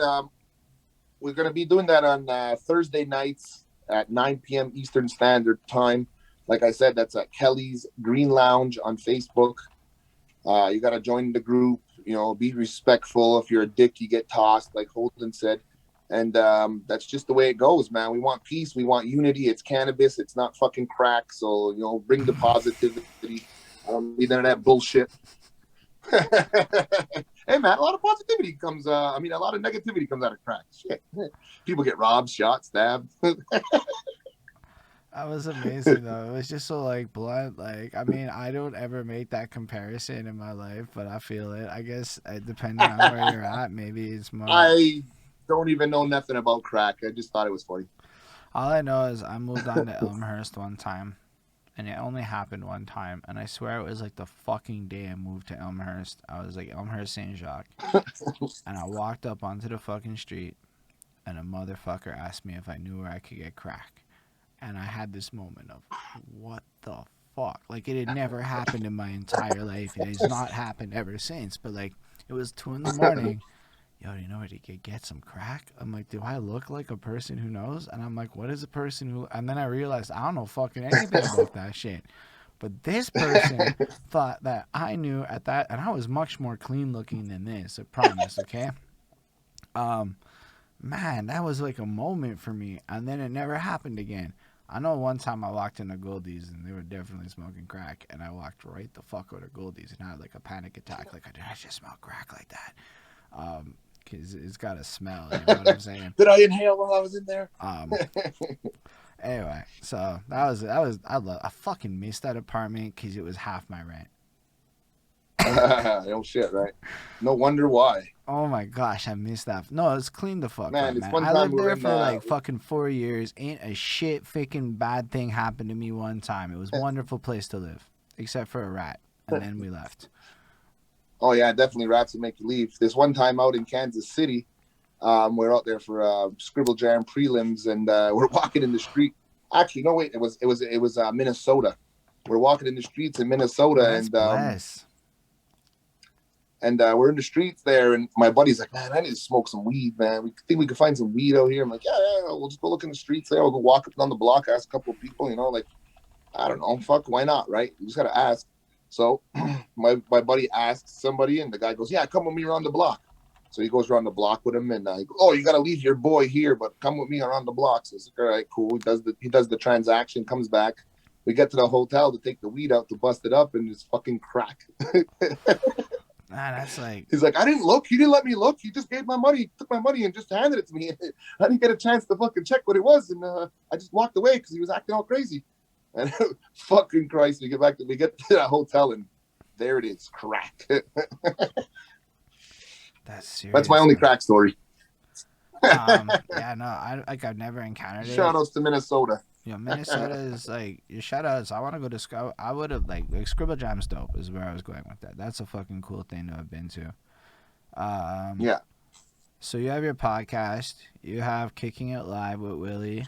You yeah, also have music that you make. Whatever happened to yeah. that Dreamers music video? What's going on with that? Oh man, Is it one of the? I Okay, we can move on. next question. Fair enough. I wasn't trying to set you up. It was just I heard the song earlier, and I remember singing No, it, and I I know. did like a whole thing for it, and I don't want to like go in a Yeah, bad thing. Sometimes life I have all the happens. emails still, so I have all the emails still. So if relationships get better, nothing's changed. You know, it's just not now. Mm. I'm not even worried about it at all. It's just that chorus has been stuck in my head so long Yeah, that I it's a realized great song. what you do with it, and it just drills in. And sometimes I'm like, I know that they will stop on the right just like the crowd, All right, and it's that's just like fucking stuck in my head, and yeah. it loops over and over again. So y'all should check out that fucking what is it, Dreams by Beat Vandos. It's available, I think, on YouTube. It's on the Willie Skandalz YouTube channel, and it's a banging tune. So you should It's a check it. cool song. We tried to manipulate them, right? Like, because like the kids today don't listen to lyrics or really care about what the hell you're saying. I don't know. I mean, hey, Some do. I'm listening to the same songs they're listening to, and I don't see nothing fascinating about the lyrics today in the songs. So I'm just like, whatever. Let's trick them and talk some political sense while putting the auto-tune filled lyrics. I should You know, review and albums hopefully with it you, works. Willie. We should do an album review sometime, you and I. Just find some new shit, and I'll fucking show you some stuff and show you what the Hey fuck man, I'm exists just today. saying, you know, Um, I have a 12-year-old and a 15-year-old. I fucking hear it. but you hear what they listen to, and I appreciate that you said that because they're consumers of this shit, right? And that's the consumers of the product that is pushed via Right. mainstream media. And I'm certain to a degree there's a whole lot of people, and especially at that age, they don't really give that much of a shit yet. But by the time they're 17, they're going to be like completely on that I just YouTube. don't get that because when we were that age, we were thinking fucking beyond that shit. So- I had Public Enemy screaming in my ear, and I So- had Paris in the other ear barking. So Given what I do, I happen to have about 60 stories of people's childhoods with regards to musics in my recent memory Yeah. or so. And nah, it's so random. It's so random. Some people is like 5, I'm the one in charge, spitting shit, doing skits and doo-doo-doo-doo-doos. And some people's like, you're not even going to believe this, but I didn't even care about music till I was 20. Look at Seeb Dread is a perfect example for how late in the game he gets into it, right? yeah, So like so many people don't care about music when they're young. They just don't give a shit. And then they find it later on in life. In fact, I'd argue most people it was teenage years is the latest. The last sector that or one person was early adulthood, but most of them, a bunch of them, it's in teenage years. Like for me, I was 12 before I gave a shit about music, right? Like music existed, music was there, but like it was 12 before I cared about music, right? So for me, all that childhood shit isn't like inherent to me like that. So all that age, it was whatever the fuck my parents played. That's part of why I framed that first question the way I do. It's because for me, it really was like I didn't give a shit. It was just the shit they controlled. I had no say in it, right? And then there's the radio. So you're getting like whatever crap my dad's listening to with like, don't want no short dick, man. Like, I don't know why he liked that song. He was really into that shit. And then my mom liked her. And I didn't like most of what your they listened dad's not to. much older than me then if he's into that shit. My dad is early 50s. Yeah, So yeah. not that much older, but I guess. That's But it's like, yo, like I didn't like any of that shit at that time. And then all of a sudden I heard the thong song, and that song was wonderful. And then, but that's like the same song 15 years later. maybe, but I liked it at 12 when I heard it. Maybe puberty kicked in, and there was some context that got added to music, and I was like, oh wait, girls wear thongs. Did you ever hear the rebuttal to Short Dick Man? I did not. There's a rebuttal to Gillette's Short Dick Man? Yeah, it's called Big Pussy Woman. That is fucking fantastic. I am definitely going to check that later and not right now because that sounds like dangerous territory for a live stream. There you go, man. Like That's that's fucking the blessed. shit we like. like I said, when I was a teenager dancing, not even a teenager, a young kid under 10 years old dancing around, man, those were the jams, man. I had an older brother and sister, man, so I'm the I old had one though. the music was always around me. So check it though. I'm the old one. So my brother is the one that always had the music around him. Cause I'm the one that ended Yeah. up with the CD player, and I'm the one that started getting that shit. Yo, I got the Linkin Park. Yo, Linkin Park was my shit. Like I So know. his favorite rapper is Eminem. I have no fucking idea what his favorite rapper is. But I think a lot less people's favorite rapper is Eminem than you'd think. I think that people who don't know hip hop pick him because it's like cool and trendy without real knowledge, but like they don't have any so they just arbitrarily say it. Yeah. But when I really ask people, like, and if you really do follow it, it's like people say and this is just my observation, so there's no hard proofs, but I feel like people say it out of like this respect because, like, if you don't say it and the wrong person hears it, they react funny. So, like, I don't know. Eminem was my favorite rapper in a seminal kind of way because I'm a 12-year-old white boy when Eminem pops off. Like, what the fuck, man? You see that happen, Yeah. you're like, I'm going to be a fucking rapper now. I didn't even know I'm allowed to like rap. It's all that shit. So now I'm wondering how many 42-year-olds are like, Vanilla Ice is the best ever, because I was 12 years old when Vanilla Ice came out. There's this one guy that I know from Twitch that I have on Facebook, and I swear to fucking God, he's trying to like troll for attention, and he keeps saying Vanilla Ice is better than everyone, and I swear I saw that post yesterday. Vanilla Ice is better than Eminem. Wow. That's unfair. It's just, I think he's trolling. That's pushing it. But if you ever I think get a chance, Everlast would be a better choice though, for real though, because he's from around that time, from like House of Pain and shit. There's so many dope non-fucking, I don't know, non-indigenous, I guess I would say. I don't know how I would say that. Like, I guess white guys. There's so many dope white rappers, man. I don't know. Nowadays it's a different landscape, but like, I don't know. Think about like growing up in a household where your parents never played hip hop one time, except for that one time. Short Dick Man's a hip hop song. Short Dick Man is some shit that MC Mario played in the middle of the MC Mario fucking mix. You know how I know? My dad loved the MC Mario fucking mix. Okay. It was actually there was a CD. It was a CD that came out. It was called Extended Explicit fucking fuck something XXX, and it had all those songs on there. The ones we're talking about. I'm sure my dad saw that shit and went, okay, I bought that shit and whatever. Oh yeah, definitely, man. But like I just know it because of the radio. He would listen to Mix 96 all the time, and that song was played a lot when it was hot. Like when I'm saying a lot, I mean it feels like all you heard overnight in Montreal was that fucking song on the radio. If you listen to Mix 96, like every fucking day. Don't want no teeny short. I'm like, shut the fuck. Anyway. I don't know. It's a good look. It's probably a good song, but like, why is this the conversation?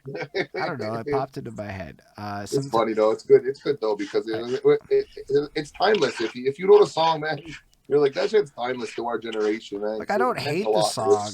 It was a tough time. I'm just saying, as a kid, that was less appealing to me because also you didn't hear the word, right? So it'd be short, man.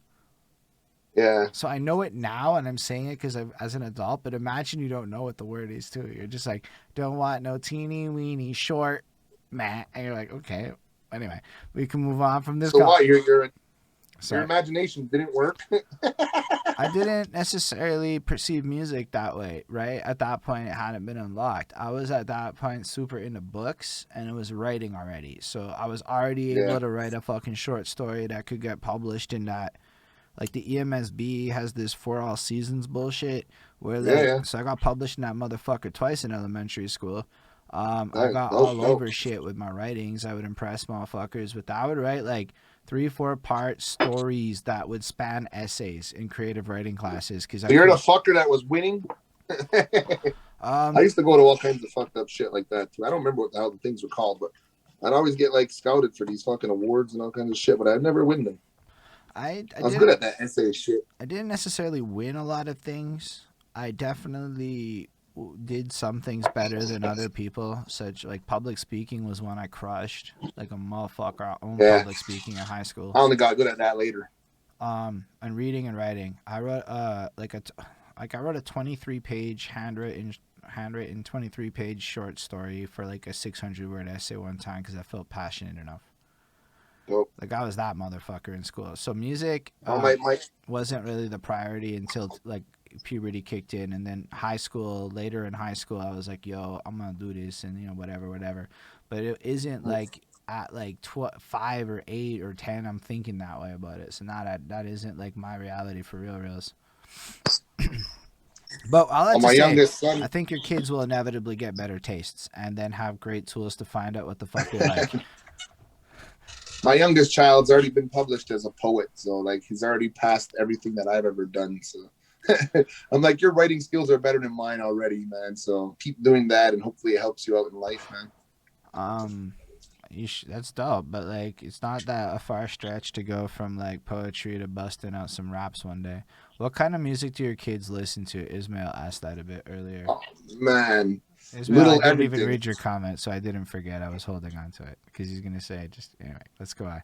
He listens to anything that has little in the front. If it says LIL in the front, he likes that.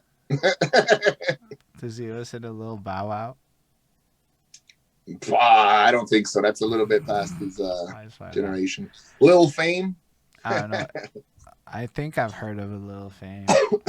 That's fair. That's the MOP. Lil Fame.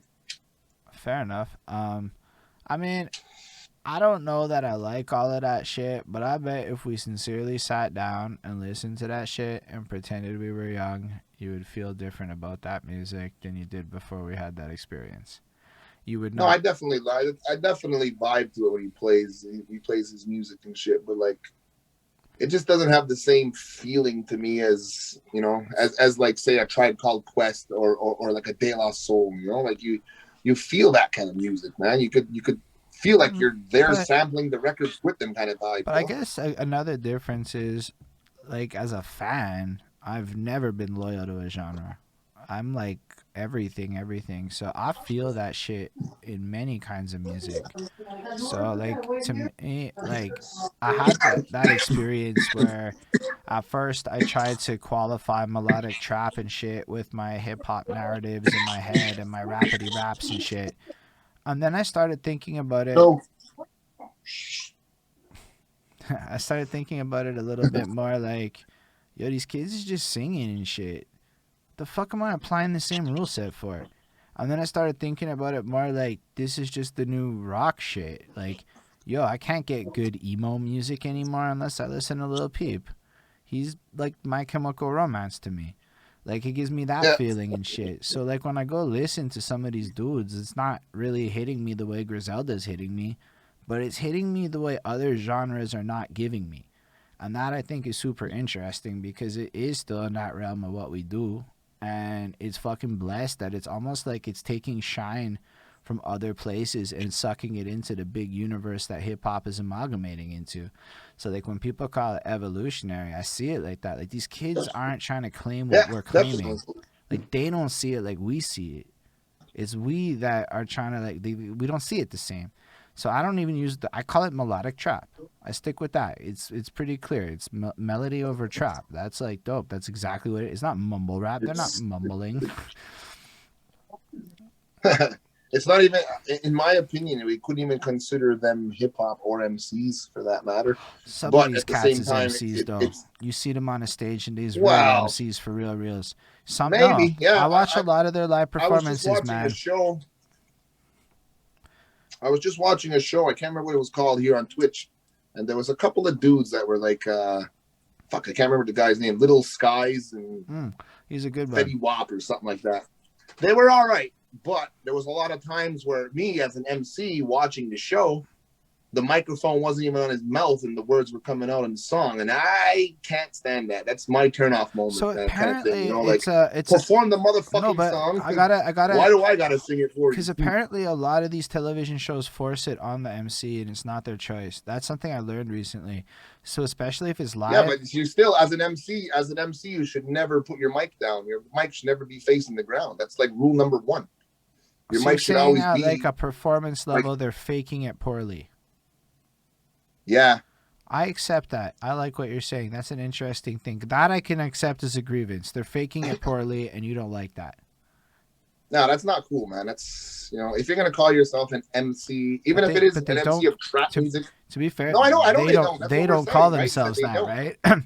So that's Yeah. where I'm like that. But I'm saying I've seen some of these people that can't rap for shit, but their MC skills are off the hizzy. I would put Waka Flocka Flame in that category. His raps is Oh, he's alright, good, man. He's a but good his performer. MC He's shit a is great like, performer. wow. That guy can make the crowd go up and not even use one of his own lyrics. It's really Yeah. weird. He's a great performer. Definitely, he has energy, and he knows exactly what he's got to do when he's in front of a crowd. I've seen it firsthand. Yeah, So I hold believe on. in. I promise you, Political Panda, in response to that, I again could really take some time and break that down to you, and you would see the whole thing in a new light, but it's not the right time nor place, my guy, but it's way deeper than that shit, I promise you. So yeah, I just want to respond to one little thing Ismail said. If you call yourself a hip-hop fan, you should do your research. I agree with you, Ismail. These kids don't call themselves hip-hop fans. They call themselves music fans, and then we call them Yeah, hip-hop. that's it, man.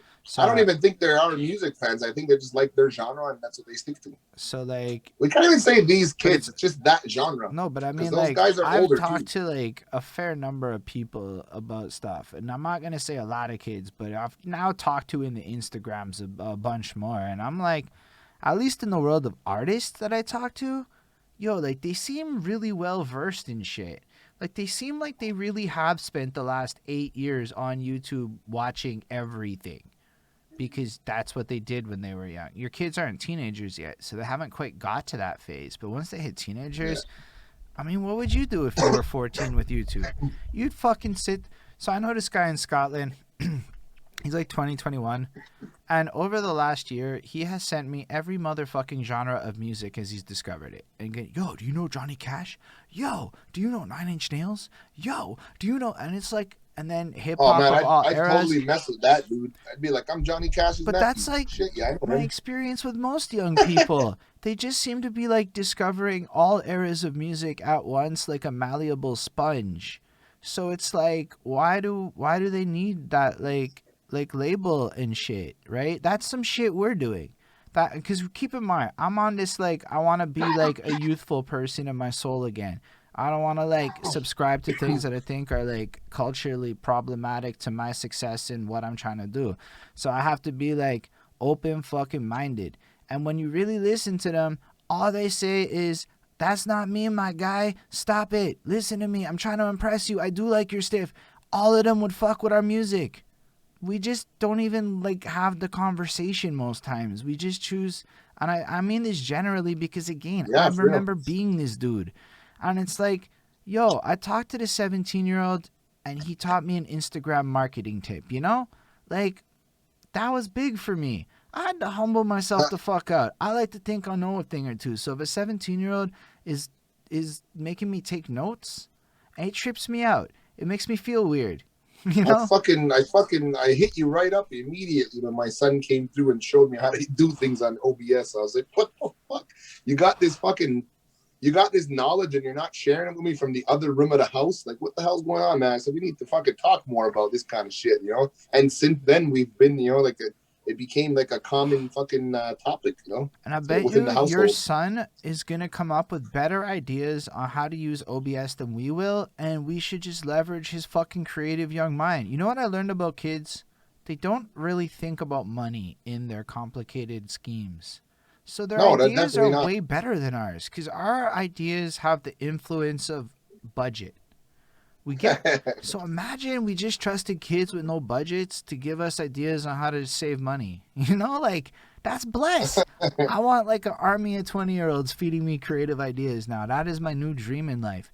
So that we can work together to create some fucking mega cool campaigns that are like out there and not like me. Look, if I got look at the wearing pink Willie. Look, it got you 100 fucking likes. That sounds like some shit a 20-year-old would have told you to do. Well, it's kind of an annual thing. I just pick a different pink picture every year, and it happens. I meant like to frame it in the context of like young people marketing ideas, right? Like it's really good. Yeah, for sure. I definitely buy into that.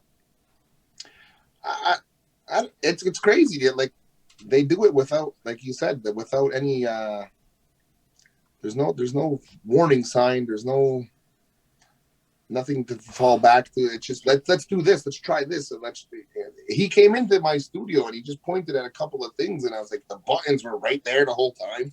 Yeah. Like he just like pointed me in the right direction. So it was like, I don't know. I kind of remember it, and I've been saying this to a couple of guys at work. I says, like if we were thinking like the 17-year-old us, we'd probably succeed a little bit more because we weren't afraid to fuck around. If something failed, we were cool with it. We kept rolling.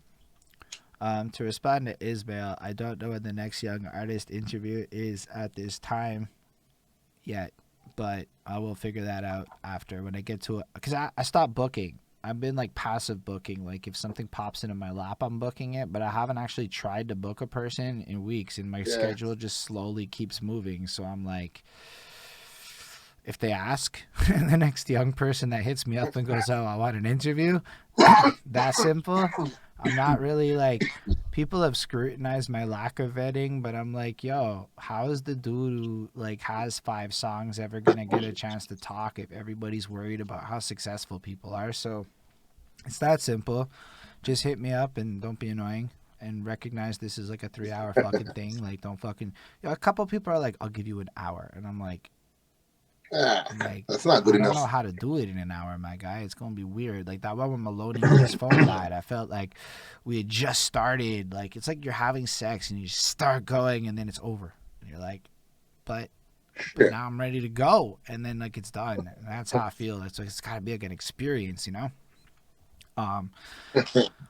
Yeah. An hour. That's a quickie. Yeah, I looked at it after, and I'm like, that's not what it normally is. But everybody has a story. It's like I want to hear them all, and I think if we listen to young people more, like you were saying, we would see how to leverage technology. Like young people, there's an entire economy based around telling us how to spend money to accomplish what young people are doing for free. So maybe we need to listen to them more. And like, look at a Photoshop. Do we need a Photoshop, or could I learn how to do some 80% is good enough shit on my phone on some fucking shitty mobile app? Probably, but I don't know because I don't think like that. Well, I don't know. When it comes to graphics, I don't fuck around with like. I'll use my own like for kicking it live with Willie. Like I make that on a phone app for free. You know what I mean? But like if I'm gonna release an album or a major single or something, I'm going all out on that. I ain't going half ass. I'm gonna get the real professionals to do the real good shit, and like, I don't. My dude, Flaco Bayo filmed all this shit with like 4K drones and this, that, the next thing, and then edited the whole motherfucking thing on an iPhone and did these gorgeous videos. They're gorgeous, dude. They look really good. He did the editing on a $20 iPhone app, and I'm sitting there going, bro, like I wouldn't want to like go through like a 3-hour podcast on that shit, but like if you're trying, like maybe there's just simpler ways, like that's what I'm seeing, like in the future. Oh, there's definitely going to be simpler ways. Everything's, I mean, ordering a burger, man. You don't even have to see a person no more. Like it's just. Does that make you sad? Everything's eventually gonna. Do you prefer ordering burgers from people? Well, yeah, I'd rather talk to somebody, make them laugh, and fucking talk some shit. Like I don't know. I like to talk. Like so.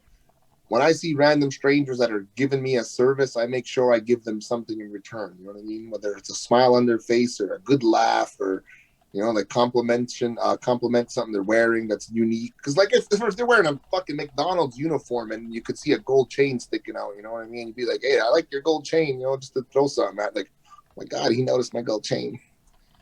That's dope, man. Honestly. So I don't know, but I mean, hey, man, if like when I was in France, we had to use the machine. It was all machine. Order all your fucking. It sucked. What I mean? Don't get me I didn't wrong. like it. I would like to have the ability to hang out with people I want when I want, and that would be nice again. So I think I'm settling for this longing to talk to people in grocery stores and shit, because it's like, when else do you get to see a human being in my life right now, at least? I guess in your world it's a little better because you're not in curfew, right? So you can go outside right now. You can walk up the street. Well, I can, yeah. Well, we ain't really. No one's really going crazy about it either. So it's not like, hey, go to Kahnawake, they're nuts. They're going mental. Everything is still fucking closed. Everything is still the way it is everywhere else in the Quebec area. But we're just being a little bit more respectful about it. You know, like not trying to crowd places too much. Like I'm in and out of the city. I got stuff to do all the time. So I got places to be at all times of the day. Even while I'm at work, I'm trying to fucking avoid times of travel during the day. So I'm able to deal with all of everything that's happening, and the only thing that stops me and affects my life, like I said, is the touring and the doing the events. That's the only thing that really stopped for me. Other than that, I'm home, man. I ain't going nowhere. I put a studio in my house, so I don't have to pay nobody. I don't know. I just made myself self sufficient, and I've been working on that since the You know what the last thing is, 10, Willie? 15 years. Everyone made themselves self-sufficient, I think. That's an interesting thing. Like, don't get me wrong, there's a lot of studios, and I don't think studios are going anywhere, da da da da da. Not everyone can record at home. That's actually a fact. If you have a bunch of toddlers, there's a good chance recording at home is a different experience than if your kids are Yeah, old enough to be preoccupied. You know? yeah. So I want to make it clear there is always going to be a time and a place, but I think a lot more people are equipped now to, like, manage this at home thing. So, like, let's say your Willy World Twitch blows the fuck up, and now you're pulling in like 2K, 3K a month, just sitting there doing Twitch shit. Are you gonna be as inclined to want to go back on the real world grind if you can pull 3K a month from your home like the YouTube ads promise? Yeah, definitely, definitely, because it's the feeling, man. It's there's a high you can't pay for. You know, like I chase that every single time. I just want to be in front of a crowd. I want to hear. I want to make them fucking scream for the next act. You know what I mean? I Mm. want to be that guy that said, welcome to the fucking stage. And scream it. Like I get a good fucking thrill out of that shit, man. It's like I'm like the Vince McMahon of rap, or whatever you want to call it. What's the guy's name there? The fucking announcer guy. I can't remember his name. Sorry, Vince McMahon's a wrestling guy. He had a fucking asshole. Vince McMahon is an apt metaphor. I accept, because especially with your age, he would have been that guy that you're describing at that time. No, I That meant the announcer for the UFC guy. I can't remember his name, oh, but Dana, no, Joe Rogan. I don't fucking know, no, the dude. guy in the ring. I don't know fuck But all. anyways, All I anyways, know is there's a let's. Bruce Buffer, Mike Buffer, Bruce Buffer. I think your names are. But anyways, that's what I'm saying is they excite you before the fucking event happens. You know what I mean? I get a thrill out of doing that kind of shit. So like this could blow It's up, Michael right? This Buffer. Twitch could blow Mike Buffer, yeah.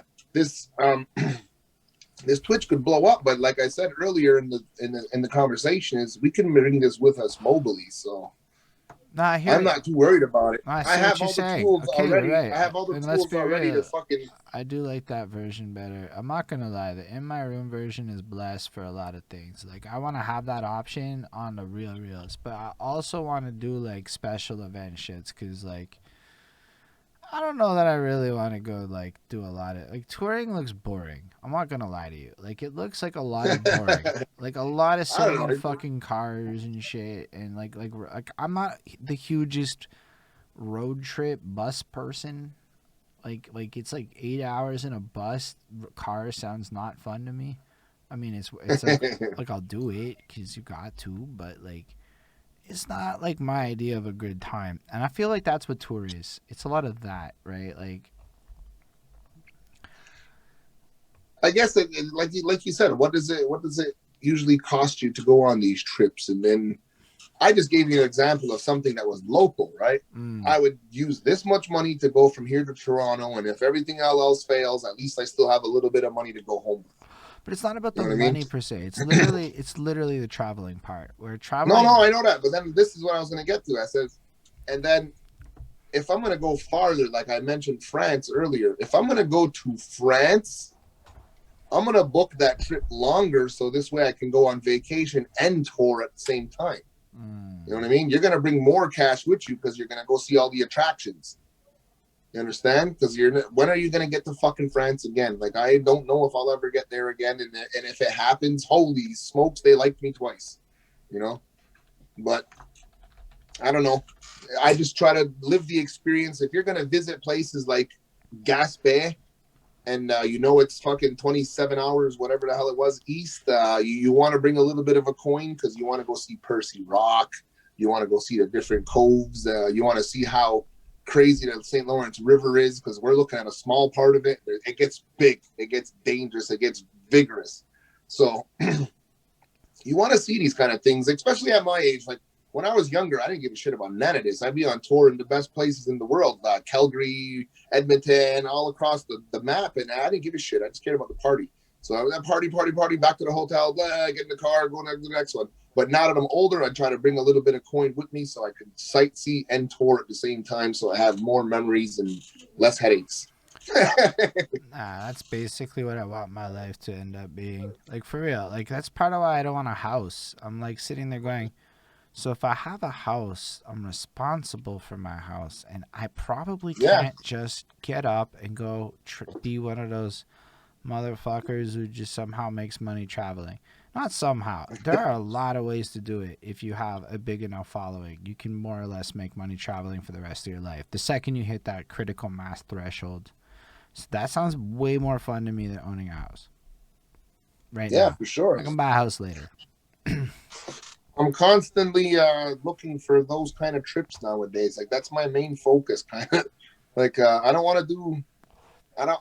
I mean, if we're gonna get back to regular society as we knew it, like the regular that were existing in at the time, if that is the regular and the norm, well, then if we can get back to that, then I want to book more shows where I'm just going somewhere for 2 weeks at a time and coming home, and then do that maybe 3-4 times a year. You know what I mean? Rather than 128 days on the road, or whatever the fuck I did that year in 2019. It was insane. I was barely around here. I'd prefer at my age to be home and get paid a couple of times a month rather than fighting it all month long. I mean, ideally in my universe, the content it grows big enough to be viable enough that is what fuels the financial situation. So it really is at that point, like you were saying, if you can bank that, let's say you get to 2-3 grand a month on Twitch and some fucking crazy like it works type shit, which I have all the faith in the world in myself and that it will work. Um, like That's what we're going for. I mean, I'm also okay with it taking 3 years. I'm not like in a rush Yeah, anymore. I'm not worried about it at all. But like we get to that point, man, it just sounds blessed. Then you literally are, you're getting paid twice. Yep. Because you're getting the Twitch money then, and you fucking getting the like But live then money. that's also another tool that you would add to your rider, right? I have 25K people that watch my show every Friday night. If I go live from your venue while we're doing this show, boom, there's more people hearing about your venue, hearing about what you guys do as a spot. And most of the people that do follow me are artists anyways. So it looks good on the business side of things to do that kind of a move anyways, right? To make that move. Yeah, I mean, but it also depends on your lifestyle. Like personally, I plan on being an entertainer for as much as possible for the rest of my life. Yeah. So that life is not exactly your typical ambition points. You're like, if I'm successful, I have to fly around the world for business meetings. What the fuck do I care where I live? Yeah. Honestly, it's just a spot to stay when I'm in town, Yeah. type shit. It's where you put your head down for a bit, man. And so I don't know. I mean, don't get me wrong. I would like to have a home. I know Bonnie cares about that way more than I do, though. So her opinion matters a lot. Cause Well, I've lucked out and I've managed to take care of those kind of things at an early age. So now it's the next step, whatever that may be. I don't know if I want to put no rings on things just yet, but sorry. it's alright, man. You don't have to want to. I didn't put a ring on it. We discussed it, and it's like, I'll be real with you. I look at it like, if Quebec is taxing me like I'm married, right? I've been with this lady for like 6 years, coming up on like Yeah. 7. Then like, what the fuck is the difference except for a $10,000 party? Hey, you can hire me. That's what. I just don't really want to do the $10,000 party. So It's an expensive party. if I'm like mad rich, like maybe we can do the charade for the sake of the blessed party. But like at that point, it feels like yo, like what? Like I believe in God and she doesn't. Like we're not even getting married on the same premise in my head. Like to me, it's like a thing before God, and for her, it's like a different thing. So it's like it's not even the same promise. We're not even making Yeah. the same promise at an ethereal level based on marriage contracts and shit, right? So why would I do that? Because like society's like, brah, get married. Like yo, do you know what Quebec's divorce rate is? 50. That's Yeah. 1 in 2 marriages failing. That seems like a lot of complicated, nah? That's all I'm trying to Yeah, say. it could get out of hand, or it can go the other way, is what they say, right? But I don't know. Like it's not even I about the don't know if promise. It's just like to me it's like if the institution is weird. Like look, if like I don't know. I would totally want kids though. Cuz now kids came up. it's Kids crazy, kids man. is It's like, fucking blessed though. I don't know. I just like it seems like a weird thing, but like people get fucking weird about shit like that, and I'm like I don't get it. It's just like we made our own thing, you know. Like, yo, Golden Jenny wants to know if your lady went with you on that long tour, and how the relationship works when you're not there. She actually came with me to France, man, and like I said, we booked the time separate from the tours, where we Mm. can actually have our own times together, you know? So like we did all the fucking romantic dinners by Eiffel Tower. We did all the coffee shop moments there. Like everything you could think you would do. We went inside of a park to have wine and baguette. But when we sat down, there's rats everywhere, dude. We're like, fuck this. So yeah, man, like we definitely, not every single trip, definitely the big ones. You know what I mean? When it's somewhere nice where we can actually like do a couple of things outside of just the performances, I definitely bring her along. But as for the when I'm gone, like I try not. I hold the day job down, so if I can't get more than 3-4 days off, I don't plan 3 or 4 day trips. You know what I mean? Mm. I do the Friday, Saturday, and come home Sunday type thing. So usually it's not that much of a problem, but like I said, I'll do more local stuff where I know I can drive there and back in 1 day or 2 days, and then during the work years, I mean, during the work times, but then I have a couple of breaks during the years. I have a break in December and I get a break in the summer. So we try to do stuff around there if we can too as well. And then, bring everybody along. Mm. I'm trying to get to the point where I can get like a Winnebago or something and bring the whole fucking family on the trip, with the studio in the Winnebago and everything. I But, told Bonnie that those I are would be those are blessed. long term goals. Like I told her like we should get an RV and I would put a studio in it, and she just looked at me like, "No, you can't have a studio." And I'm like, "Then I don't want a fucking RV. Fuck that. If there's no studio in it, then what's the fucking point? Like if I can't Yeah. go like you want me to leave a place I can record music to go to a place I can't record music? That's a weird thing for me." I'm not sure if the song that we have from back in the day is on YouTube. If not, it's called Res Rider. Yeah. It's by FBI Jedi's, and that song is about our tour bus. We had a recording studio custom built right in there because one of our producers was a welder, a certified welder. So he's like, he had the vision to put the recording studio in there, and everything slid and folded away. It was a transforming fucking recording studio type thing. And man, was it ever a mess when we flipped over. Man, it I'm was it pretty was a sure cool, like, that's on your wasn't that on your tribe? Like that song? no. That one's Res Rider. That's a whole Oh, different. But okay, this one okay. was called Res Rider. It's a jam from like 2001, maybe 99.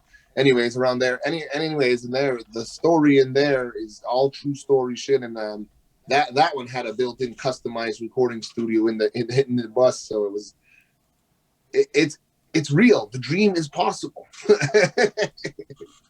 I know you can get Oh man, it. I'm just like I look at it like the thing that changed isn't necessarily the end goal. What's changing is the beginning grind. Like a lot of that, like, I think super low end, open micy, bar-y shit's gonna be missing for a little bit. I might be wrong, Yeah. but in Montreal, if we think about the economics of what happens when a whole bunch of fucking property breaks down and shit, like, you know, like, or gets sold out or whatever, who comes in? Sardonkis or whatever that fucker's name is, buys all the properties, changes all the bars, makes them not lit. So, like, people might not be expecting that, but I expect, like, all these fucking places that used to exist to kind of be different after.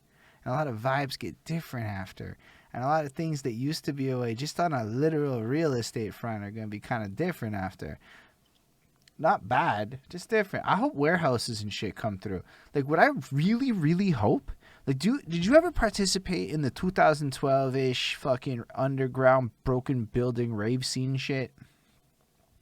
No, but my ex producer, he was pretty heavy in that scene, and he'd come back like 5, 7, 6, 7 in the morning, and Dude, it was wild. you would go into these, like, abandoned buildings and shit, and they would have it all set up. You could burn, smoke, whatever inside. That was big for me. Yeah. And you would, okay, everyone got wrecked. I might have been on some mollies. It is what it is. But, like, yo, the vibes were incredible in terms of the environment. And what I think would really be fucking popping is if somehow we could, like, recreate that situation. You know, like, in terms of that underground private party kind of feel. Like, yo, I mean, I know a lot of people think I'm anti-live. I'm anti-live the way it was done. If we make it done lit, it's like, yo, I want to be there. I just want to be at this live event and know that I'm having the best possible time I could have. And soon my understanding, that means that it has to be private parties is the only way I can deal with the one condition I care about. Well, that's it. I was just about to tap in and say that that's where I'm at right now. I'm certified to do 25 to 50 person event outdoors only, but like obviously it's the winter, so we can't really do anything, right?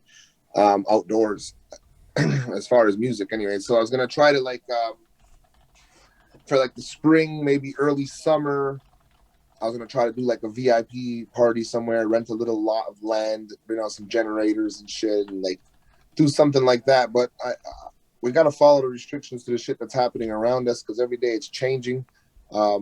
Today's latest news is that they're going to have vaccinations available for people 85 and under. And I don't know how I feel about all of that, but if that's the next step that we have to take to get these events popping once again, then I'll stick to Twitch maybe.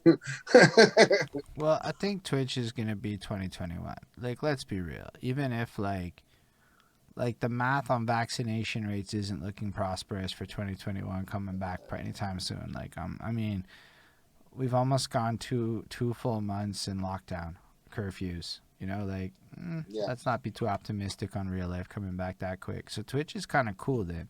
So I'm not really indulging live right now as an option because, like, what? I'm going to be in my apartment for another year. I also don't know that VR is that much viable because nobody else has it. So it's like, okay, we're not there yet. But, yo, then we started doing this cipher, and I'm like, honestly, this is dope. We could just make, like, yo, Willie, just start your own cipher. You know, you have 150 beats, don't you? I go, like you need to do is get Zoom. Got plenty. It's just Zoom. I got plenty. And then you could literally, you don't need a DJ guy. Vincent, it just is flavor, but like literally, if Vincent's not there, I'm gonna just play MP3s. Like, that's it, man. That's pretty much what we do, anyways. I don't have any DJing skills whatsoever, so. But you also have a catalog of beats. You could literally do the Kicking It Live site. You know what you could do at 10 o'clock at the end of your show? Get like a Zoom call, a little cipher kicking off for anybody for a half hour, and test it out one time. That could be cool. I know your internet's got to get fixed first. Once your internet's back, I just don't want to. I don't want to go too deep until I get this technician here. No, that's what I'm saying. Like we can talk about it, but like let's say your internet's like motherfucking popping, right? You're back to like smooth sailing shit, and you're able to get through it and host it proper. Like, why don't you engage it? Would you become like online promoter, Willie? Like, listen, I can't do more than that one thing. Obviously there's a demand for this. So what if you start doing like 2, 3 ciphers a week? That'd be possible. I mean, anything is possible, really. It's just, it comes down to time, man. There's a lot of extra shit to life than just being here. That's why I dropped the show, which originally, when Kicking It Live started, it was a 3-day show. It was a Monday, Wednesday, and Friday. And I would build it up to Friday as the let's get fucked up type night. You know what I mean? So like, hey man, we had great time all week. We're hanging out. It was fun, great. Like now it's Friday. Let's get fucking destroyed and fucking have fun. But after a while, I realized that the other Monday and Tuesday wasn't quite as good as the Friday one because everybody else was waiting for the Friday because they knew it was a build up until the explosion, right? So now we're sitting here and it's a Friday night show, and when I try to do other things on Twitch, like I try to do hip hop and hockey, or I try to do DJ Buds invades my show, or things like that, I don't get quite as much engagement. But when Friday comes, it's automatic. I can argue why that is though. What people don't necessarily understand about the consistency part of content is that like I actually plan my week in a way for the most part when I can that like it's just that I know Willie's Friday at 8. Like I don't think Yeah, about it. It's just I got used to that. But it wasn't like that at first. It took me like 2, 3 weeks. It took me almost months. I would say 3, 4 months before it became more of a regular. I'm here on Friday nights all the time, and that's because of life. It takes you a long time to go yeah. like my Friday night is dedicated to this. So I think some people are getting comfortable with the idea that on a given night, this is happening on my channel, so they're going to be available for it. So I noticed that when I'm not doing my Saturday interviews at 6 o'clock because they fucking changed the time on me, or it's not matching whatever the event said, people aren't ready for it. Like they may have planned for 6 o'clock, but then I said it's 4, Mhm. but now they're still out with their kids and shit. So fuck that. They're not doing it. So sometimes it's just a matter of the regularity. Like all you post on Facebook is the fucking Kicking It Live shit. Like people don't even really know you do other stuff based on the level of like focus on that one Yeah, show for too. sure. I definitely favor that one because I'd rather more people come for that. The hip hop and hockey, I direct more towards people that enjoy the same hockey team as me because I'd rather cheer with a bunch of other fans, as if we were at the pub or wherever you watch a game. Which is your As team? far as like the Toronto Maple Leafs, and other than that, the invasion thing was cool because it attracted people during a time when I'm not there, and I went for like I kept it on for like 10 hours, man. I had like crazy laundry. The crazy laundry days where it just doesn't But fucking it's stop. like, but it was just a comment. So like in my opinion, you're putting all your effort to promote the thing everyone's used to. Yeah. Whereas you're not promoting the other things that you could do. Like if you rebranded it like a network, like the Willie Network, that has Kicking It Live, that has, and people saw like a calendar of 5 events each time, you would. Well, that's it. I thought of that too. Don't worry. I can't really do that because I'm not always available and I can't commit to every single game. You know what I mean? I can't commit to a schedule even because I don't know what's going to happen day to day. So I know I got Fridays. I got from 5 till fucking 5 in the morning, and then no one could bother me on those days, and that's it. Like that's if you need me for anything vocally recorded, that's the best day to get it done. You know what I mean? Because like I do the show, I hang out with you guys, I put the show on and I review it, and I write rhymes while I review it. I fucking get shit ready for Well, after you that the watch your review's done. show. I rewatch every time. Yeah. I have never rewatched a single fucking thing. I hate it. Well, you got to know what you're good at, man, because we're kind of announcing shit, right? Like, when an announcer, I got to know what kind of People skill like set I got to Ismail use. tell me when I fuck up really bluntly. Yeah, but I usually say it myself. Oh, I fucked up. Like that's probably one of my next emotes, if anything. But I find it really hard to I just like watch. to fucking.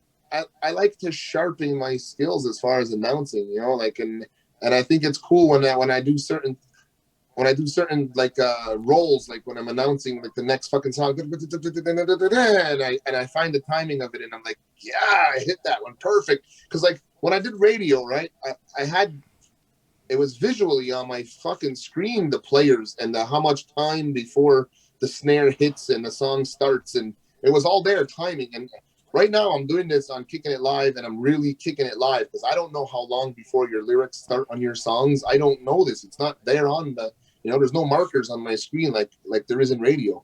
So I'm literally trying to talk, fill the spot, and hit the post right as the lyrics come in on the song. So sometimes I'm a little bit over and it trails over. That's like rule number one. Don't do that shit. So like I like to rewatch so I can find out those kind of things Yo, in hold on. case those songs Lemef just become. rated us with a fucking party of 9. Shout out fucking Oh Lemef. shit. Or a party of 10, sorry. So anyways, like I was saying, I like to review it because I want to know in case that song I just introduced becomes the top 10. Now I'll remember that song because if it's in the top 10, I'll know how much time I have to talk over before the lyrics kick in. So like when you get to the top 10 episodes on the 50th episode coming next week, you're going to hear songs that were in the last 10 episodes. And I'm going to probably be as sharp as possible while introducing those ones because I'm familiar with the sounds now. And shout out Le Chien de la Forêt for the follow because that was cool. Willie. Désolé pour le fact that en être en anglais, je suis un gars qui peut parler en français, mais désolé, c'est un stream anglais tout le monde. Mais si tu peux comprendre l'anglais, Willie est un gars très intéressant. Okay, so I just said you were done. What did you say? I was just telling the French people that that's the that we English over here. What up, Bash? Bashman Boot just popped in. So what up? All I'm trying to say though is I got distracted by all that. I apologize. I'm not. That's good. That's good. Welcome. Yeah, that's what it is. What were we talking about? If you can remind me, that would be cool. I smoked as much as you, so I don't remember.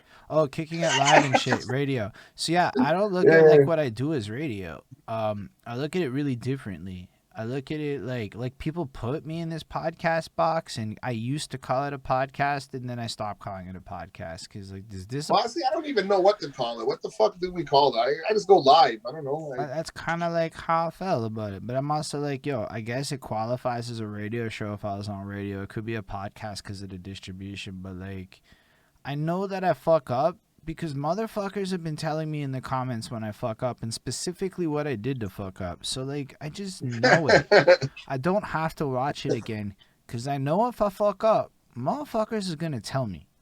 Like, just bluntly tell me what it is. And after a while, you go from hating that shit to being like, yeah, but then you, like, think about it a lot. Well, now that I pointed out those little tips, though, now the viewers that are watching us here and that watch my channel are gonna be like, damn, I never thought about it like that. Now they're gonna listen for it. That, man. I never thought. Now they're gonna listen for it, and they're gonna be like, oh, he didn't hit the post. He talked over the lyrics. He screwed up. You know, like.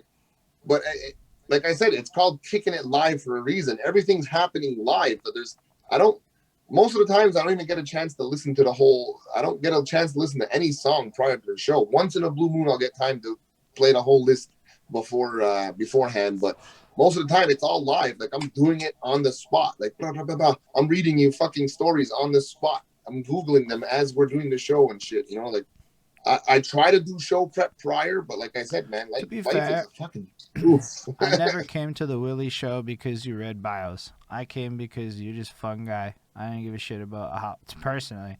None of that. You could talk over their songs all you fucking want. It won't bother me one bit. That's just kind of how I feel about it. Like, it's like, I know there are rules. And so I actually really think it's cool that you rewatch your shit. But the other end is I was doing like 2-hour videos a week. Like, yo, how do you rewatch that much content? You just literally can't. So I got used to put it up. Don't fucking think twice. Just keep going. Just keep going. Yeah. Never think twice. Just keep going. Definitely. But I usually like I said, Friday is my night where I get after work, man. I get that time. You know, that's my one night I get where like just fuck off. The world turns off. You know, yeah. I get right in the Willie world, and that's it, man. That's for those 12 hours. I'm in a capsule. And sometimes it trails farther than 12 hours. I'm going to sleep at 8, 9, 10 in the morning. You know, it's fucking gets nuts. I'm not able to do that. I have to go to bed at the same time every day, or I'm a cranky pants.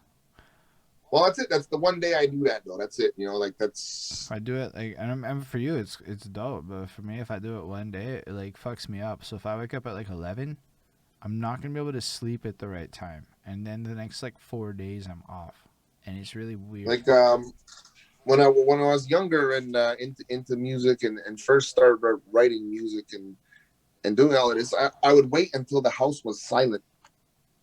I wait till everybody in the house was sleeping, and then I would put on headphones and or music lightly, and I would write.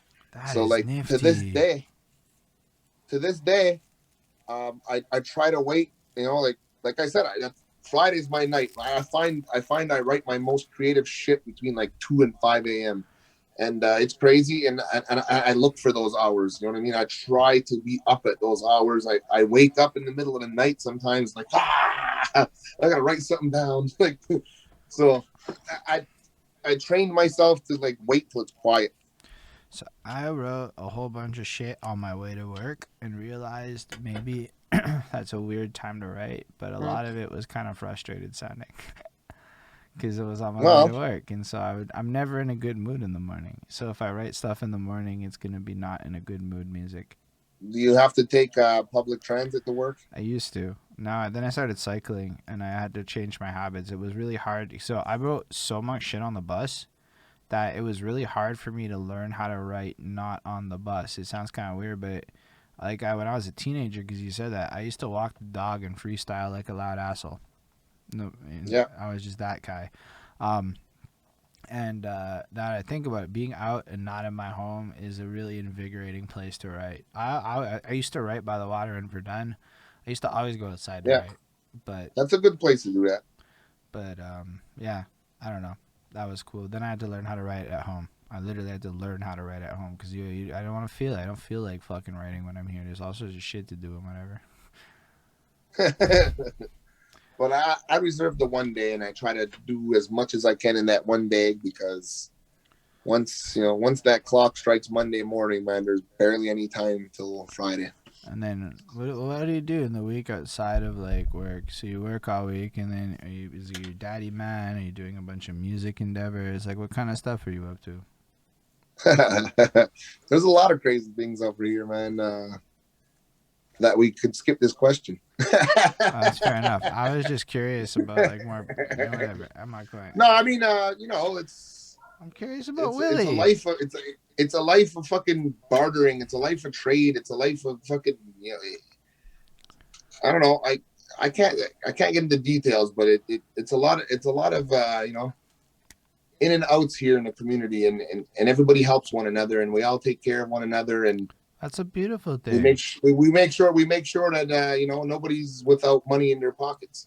I mean, I'm never looking to set you up in a way to like go out in a weird No, it's situation. nothing illegal. It's just No, but I meant it's just just like I'm just I don't know how to curious. explain it. I'm a I curious don't know how to person, explain it, and man. It's like just I think a lot of people are curious about the Willie scandals behind Willie scandals. there's just like it's like the best way to explain it's the res life, man. Like there's just you could be stacking wood for an elder. You could be there's just so much to do. Pull somebody out of the snow that's stuck with their truck. Like it's just Do you know every how day. cool Like that sounds to me? it's just regular shit, though, man. But It's like, it's not regular eh. shit in my life. People charge money for that shit. But I don't know, man. I mean, we do get paid and shit. I'm not saying that like nobody's fucking. We're doing it out of love and shit. It's like But you it's a go community. plow and shovel some. You go plow and shovel someone's driveway. They're gonna throw you some coin. Like I just to me, these kind of things, these transactions don't need to be spoken about. Like it's just it's like tax. This is the real tax free money. But it's not like, I mean, to be fair, literally everybody in my side of the world also does shit like that. It's not like that isn't a No, thing I in know life. that, but I mean, But I meant it's it just more fun. like that makes your community sound fucking blessed, though. Like, Oh yeah, definitely, definitely, definitely.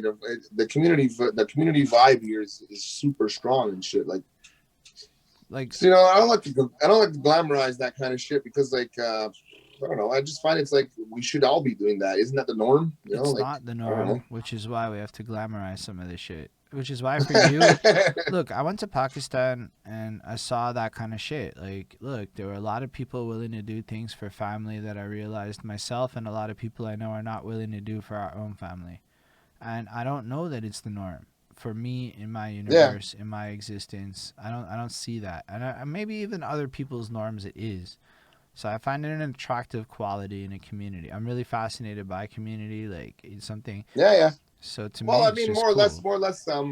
more or less during the day, I hold a 40-hour day job within the tobacco industry. As most people know, that's probably the strongest industry we have here in Kahnawake.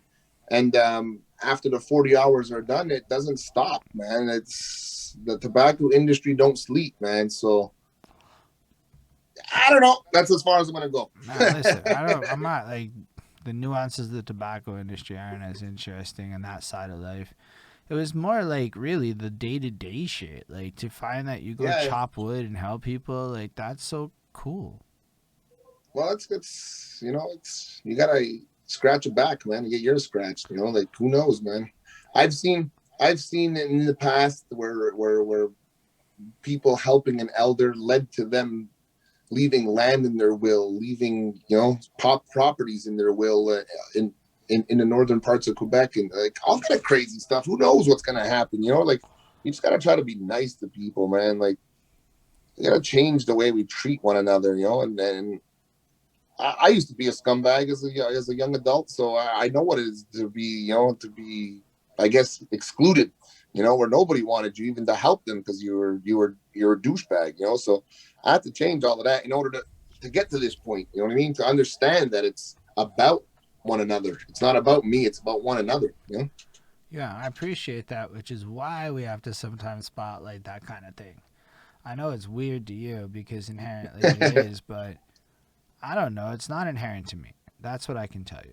It's not. It's stuff I have to focus on actively every day. I have to remind myself of a lot of things so that I don't indulge my like more negative, petulant behaviors per se. So it's cool. That's all I'm saying. So, outside of your podcast and kicking it live, what else are you up to? What else have you done lately that's interesting that you've been around? Actually, it's been pretty fucking slow lately. Outside of anything, I mean, there's not really all that much we can go crazy about. I'm trying my hardest to get back into recording music and shit, but it's just like I'm noticing how the standard is changing. The songs are shorter, the albums are shorter, the it's not so inspiring for me to do another album and follow up Welcome to Wheelie World at all, like at this moment. You know what I mean? Who knows what's gonna happen in 6 months, but at this moment I'm just like, But I could I tell don't you care one for it. thing: if you made that album, there's a whole lot of people who want to hear Willie Skandalz make that album that he wants to make. No, I know that. I get that, man. But it's just like it's hard to fucking want to fucking follow up on something when everything's changed since then. Like how do you approach this now? You know what I Have mean? you Like, seen the so, Grammy list for hip hop albums? Like for real? Like look yeah, at who they are. It's like yeah. Run the Jewels, Royce the 5'9", Freddie Gibbs, and like none of these guys are following those pop trend rules, right? No, I know that, but you still gotta, like we said earlier, is understanding what the youth fucking But enjoy. what I'm trying Like to a say 2 minute is, song is more appealing than a four so and a here half minute here's something song. that changed though. There's just 40-year-olds willing to fuck with your shit though. No, I know that. That was the fan base that followed No, me my whole but like fucking there's life, new probably. 40-year-olds. Like the Spotify is a weird thing. I know it's not your favorite, but one of the benefits that Spotify and Apple Music and them has done to the world is it's taught a lot of age groups past 25 that they give a fuck about new music again for the first time. Like literally look Yeah, look at Griselda records. They do not make sense for being as hot as they are based on all the rules because they make music for me in my 30s and they know it. They don't even fucking front. Kids can like it if they want, but they know I'm gonna go listen to that because I'm craving that fucking Griselda shit. yeah. And there's gonna be people out there, if you make that album, in my opinion, that'll crave that Scandalizer shit and just fuck with it. Well, I was just saying about inspiration. I wasn't saying I wasn't going to do it. I'm just saying that at the moment right now, as I'm watching things fucking evolve into some different lane, it's just not something that I'm focused on right now. And I I hear you. think that the better idea for me right now is to just give a couple of singles here and there, and then hopefully, keeping strong enough buzz through the show and with the singles to get to the point where we can still go do events and all that, and I'll still have new songs to add to it, which, in my opinion, is already a powerful performance set. So I don't really want to change much that I do in my set, but it would be nice to add a few more gems in there when it's time to get to that point to perform it So do you again. do But like the same like I set said, like, most times?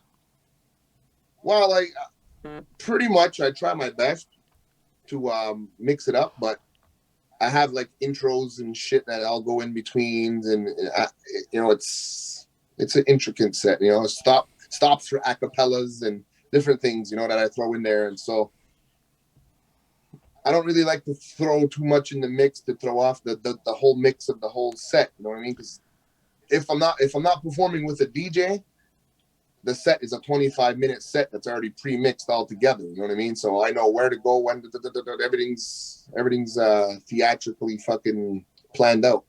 But if I have a DJ, then it's easier. DJ, drop the next one. You know what I mean? Like, come on, hit me with something. Like, and whatever the fuck you got to say. But I don't really like to throw new ones in there because I feel the people already really, really, when I revisit a city, they're waiting for those songs again because now they heard them, right? They want to hear that. Oh my God, that one you came last time Alright, with, it was but amazing. let's look at it a little differently. I want to hear Dreams because that's the one that I learned the Yeah, chorus to. yeah, but it's really hard to have that one because there's two other pieces in the song, and I can't guarantee those two other pieces will have the exact same schedule. You could totally do the medley shit where you cut half the song. Nah. It doesn't work that You way. can do it. I've thought a lot about that because there's tracks I want to I didn't perform. say I can't do it. It's just I don't want to do That's it. fair Like because that's I'm in that I'd rather position. have them perform their own shit. Like I'm just never been that guy. I have really crazy classic songs with my group that'll probably never be heard again because we're not creatively on the same level right now. We're not seeing the same visions as at the moment. Not saying we're not going to be a group forever, but at the moment we're in different paths, and that's fine. It's cool with me because it's relaxing, really. I mean, I just say it because personally, I'd totally fuck with. I'd fuck with that. I would fuck with another Willie Scandalz album. I listened to that shit just now. That was the first time I heard it in full because honestly, I never went to Tribe before today. Yeah. I mean, I've had it, but like, I never really went to it before today. And then I was sitting there going, "This is a really solid fucking album. Like, it's pretty fucking solid. It's versatile. Does a lot of things. And it made me go, I want a new Willie album. So that's why I brought it up like that. I mean, I Like understand I what said, you're man, I know. saying because I go through the same conversations with myself. Like, how the fuck do you? Everyone tells me don't do a third verse again, and I'm like, I dropped a 6 minute and 40 second song on my and like two projects ago. I'm like, you're telling me not to do a third verse. I'm like, I want to do 9 minute epics sometimes and shit. Yo, what's up, cool man Logan? Welcome to the stream, CL. So it's What up, like, CL? I feel like with your imagination, you can just do what the fuck you want, dude. Oh yeah, that's what I'm planning to do. It like since what was the last one? The last one, I did the Christmas song. There, what was it called? Xmas on the Res. I was I did fun. that one. I did Xmas on the Res. Then I did Fighting Words, but I didn't really release Fighting Words. And I just played it on the show and I gave it to a couple of people in their inboxes. Um, I have another one coming out titled "Oh My God," and they're all completely fucking different than one another. Dope. And I just think that So That's what I'm gonna do for a little while. Is give a couple of singles and then add maybe one or two of them to my current set, and then that'll be what I'm gonna be working with Stop worrying from here about on the. out. If you stop worrying Because about. If you stop worrying about the if we live start show getting booked though, for shows, what's that? stop worrying about the live show. Cut that out, and you sound like you're 17 dropping music. I think if you like you can look at it like this. If you put out like, and I'm just spitballing it here for the sake of it. If you put out 30 songs next year or this year or whatever, and they're all different and weird, who the fuck knows what your next single could be? And then you don't have to worry about performing this shit. You're just putting it out. Yeah. You can still do your set. You're just putting it. Dude, I don't even bother to fucking memorize. Oh yeah, if you're being cropped a little bit, if you can go down. There you go. Yeah, because I'm cropping the window. Anyway, thank you, Critical. Yeah. Critical pointed that out to us. Yo, Critical's been riding the whole time. Shut up, fucking Critical. You know what it is, man? It's because I'm not square. I don't fit in the square circle. It's fucking funny. But like, I don't memorize my songs to perform them anymore. Like, I didn't get a lot of performing opportunities in the last few years, but I kept putting out music because I fucking enjoyed that. And I thought to myself, why worry? I only have like 3 or 4 songs I want to perform for real still. Like, I got like, what, 2, 3 ones I should probably perform. Those are the ones. And then maybe I'll find the one if I get like lucky in there. But trust, like, I know that like, oh man, there's 2 or 3 I should do, and the rest are like flavor, you know.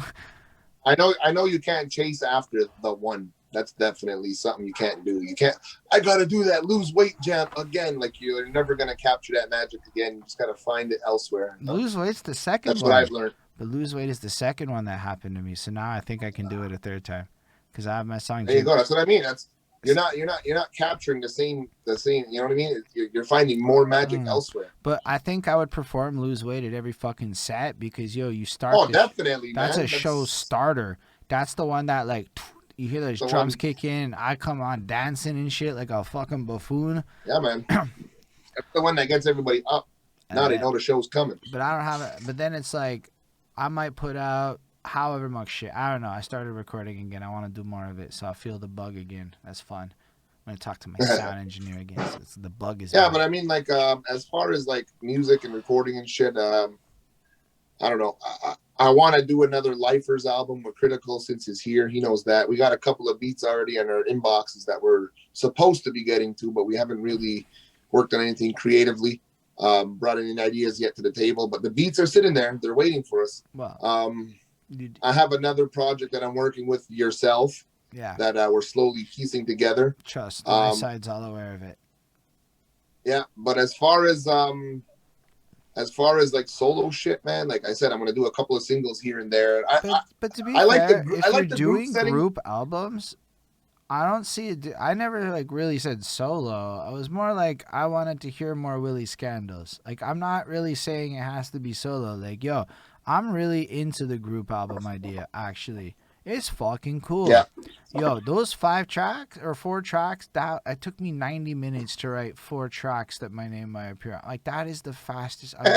I've never been more into group albums in my life. I didn't even know it was like, yo, I don't have to write the whole shit. Just that chunk? Fuck me. That's the easiest part, is that chunk each time. We didn't get the choruses yet. We got our verses. We didn't get the choruses yet. So. Choruses are easy peasy lemon squeezy with I think like 2 of the 5 beats already has a vocal chorus in it. So there might not be nothing to add. Easy peasy lemon squeezy. All of us can drop a hook one time. Anybody can get that done. Everybody's fine with that. Yo, Ismail's got a dope ass question though. Do you like? What's up? Oh, and shout out Jamal Hussein. Do you like making? What up, Jamal? Do you like making an album produced by many producers or by a single producer? If you listen to my solo album, Welcome to Willie World, I only have 3 producers on there. Too Bad did pretty much 90% of the beats. I have 1 beat by Moses out in Aguasasne, and I have 1 beat by DJ Native out in South Dakota. So everything else is Too Bad. So I guess to answer that question, I prefer 1 producer or a team of producers working for the one project. When we did the Lifers album, Lifewise with Critical, we had two producers making the beats, and we had one in-house producer slash engineer while we recorded, and they all had their input on the productions.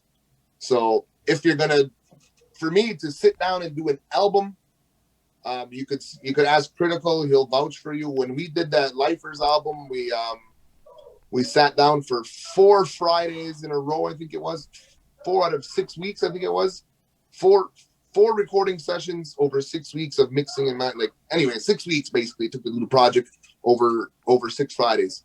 And like I said, Fridays was my night. We'd finish work, we'd record until the fucking break of dawn, and just keep it moving, So when we did that album, we made sure that we had the group of producers for that one. We had Too Bad, and we had Golden Grams and Scott Oceans, and they were all working together to make sure we had a nice sound that was united.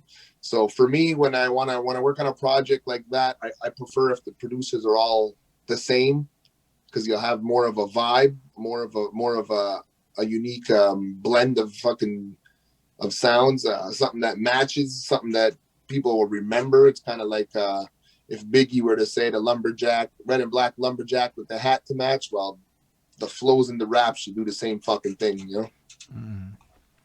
Yeah, that's dope. So I don't know. I don't know what else to say at that moment. My brain blanked.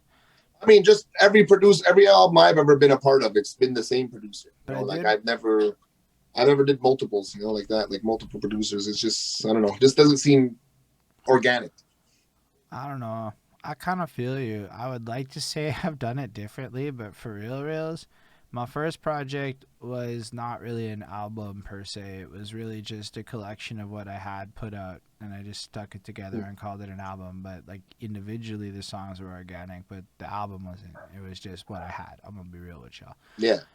Then I made the next album, and it was mostly one guy, and then the next lady threw in some beats, and then one beat from the next guy. But Montreal actually, so I was blessed.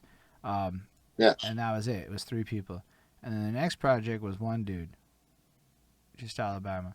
And I'm like, I don't know. There you go, man. Like I don't know. Like I kind of have never even like thought about the idea of working with multiple people Like until the guys like project, Ismail asked that. that I'm doing with you guys, that's so far the 5 beats we have is all one producer. Yeah, who is that So that producer? his name is Bearded Beats from Cornwall. Oh, that's blessed. I had no idea. We used to be on the same record label before called JB Entertainment out in Cornwall. He was signed as a producer. We were on as the Beat Vandals. But the Beat Vandals album was the only one that I've ever done where there was multiple producers. Because like there's 9 guys in the group, so everybody was grabbing beats from wherever they could, wherever they liked, wherever they found. So everybody was bringing different beats to the table when we did that album. That's interesting. Stills like I want to do more group stuff. I know that. Everything I've done has been very soloistic up until the last little while when the internet made me play nice with others. Honestly, the internet made me play. I wasn't great in person with people until like even but like by the time you met me with the interviews, like I'm in my 30s, okay? Like I'm all right, But Well, that's it, man. I was gonna tell you that, man. I was very nervous about this interview today because when we first met, I felt like I had to fucking guide you and help you through it. And now you've taken over so much. You've been killing it. You've been destroying interviews, crushing everything left, right, and center. I was like, oh shit, I don't know what the fuck to expect this time. well, it's more like you don't. I wasn't really. I didn't have a structure. I don't know about guiding, but like, I just. It was like this, but worse. Like I knew what I was doing, but like worse. Like and I was always curious because if you'll notice, we kind of went through your story. That is kind of what I was Yeah. trying to do, and yeah, we went over, but we still kind of went through your story. But it was just not nice. It wasn't like I mean, my presence definitely wasn't in the same place as it was. I'll give you that. Yeah. But you're also fucking huge, and like I just met you for the first time, like like it's different in person. Honestly, to do the interviews in person is a very different experience than it is to do it over a Zoom. I don't know that I would have been like I'm comfortable in front of this camera in a way that I'm less comfortable with people in person. I'm certain at this point I could crush that motherfucker because I'm good at it. But like, yeah, but like, it's just then I'd done what like 25% of the number of interviews I'd done. You know, I was learning. Plus, yours one was long, right? Like it was one of the like they had gotten progressively. Like went from like 45 minutes to an hour, and then they just kept getting longer and longer and longer. And I didn't even know how to do long interviews. Now I feel notice I'm like fucking chain smoking joints. So I had to like learn, but like I wasn't doing that back then. You know, I wasn't really smoking on camera quite the same, and that was really came with Twitch when I said, well, there's no fucking way I'm going live and not smoking. So I just kind of embraced it more. But I used to like, Yeah. you never saw me smoke on camera before that. But it's good though, because it could help your brand a lot, man. The cannabis industry is huge out here, man, and we're real close to it. Yo, I had to spend like my whole life hiding it and shit, you know, like my whole fucking life. Like on when I Ismail, went to the Cannabis Cup for the first year. Ismail would like to know if you could speak more on Tribe and what it is and all of anything you can promote them for, because yo, nobody's heard of Tribe. So you got to take the opportunity to talk about Tribe a little bit, because it's blessed. It's a really cool fucking concept. Tribe Music is a profit sharing platform for streaming music. You can go down there. You could subscribe to the whole entire list of artists, or you can subscribe to individual artists. When you subscribe to the whole entire list of artists, everybody gets a percentage, equally split down the middle. If you subscribe to an individual artist, you get all their music. I put exclusive songs there. There's songs that you won't hear anywhere else. I put them exclusively there, so it gives you something to go there for. I'm not an iTunes guy. I'm not a Spotify guy. So I put all my stuff on Tribe Music because it's an indigenous owned platform, and I try to help out my people as much as possible wherever it goes. A lot of the times when it comes to collecting the profits from Tribe, I don't keep them. I donate it to the Kahnawake food basket here. So whenever you're subscribed to me, it's going directly back to the community anyhow. That is a huge part of why I subscribed. Bonnie's really like one of the biggest advocates that you would ever meet for the indigenous community ever. I'm like nothing compared to her, you know. Like, you know, anytime I use that particular word after I was given a lecture from her to remind me that it's bad, because she cares that much about the situation, and then she reminded me of history and shit, and I'm like, okay. And she knows a lot, so like I thought about it more on that front too. It's like I don't know that I care as much about supporting Willie like that as I care about supporting Tribe like that. That was my honest answer. I mean, like, for me, it was an easy decision because of what it stands for. You know, they're just trying to help out artists that necessarily. I mean, if you go to that site and you look up where some of these artists are from and the conditions that they live in, and they still manage to fucking come out with quality sounding music and shit, like, I don't know how it's even possible, to be honest, man. I've been to these communities, I've toured to these places, and I've always been blown away by how they overcome the circumstances. You know what I mean? So whenever I'm able to fucking throw a couple of dollars back, whether it's fucking one subscriber a fucking month, or if it's, you know, 400 subscribers in total, whatever the hell it is, I just want to make sure that somebody is going to be overcoming circumstances by the little bit that I chipped in to help. You know, that's the least I could do as a human, you know? Well, that's the way people probably should be, though. And I say that because, like, you really care sincerely and deeply about your community and your people.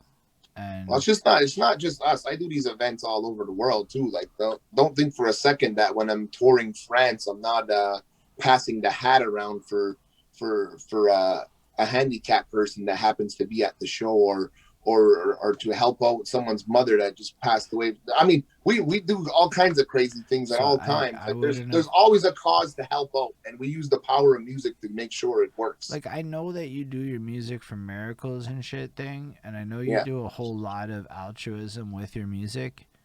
But I wouldn't have thought that you pass hats around in France unless you said it, Willie. You kind of need to tell Oh us that yeah. you do this stuff, not because you're bragging. Here's the thing: I had this conversation at work a lot where sometimes some people don't like to brag about their charitable or great actions because they feel like it's not necessary or it defeats the purpose. But when people in your position in life do great things and then share it with the rest of the world, it inspires other people to mimic. Yo, you think now I'm not thinking, yo, I can pass a hat around, and you know, like I'm already getting this idea that I didn't even have before because I didn't even know Willie was doing it.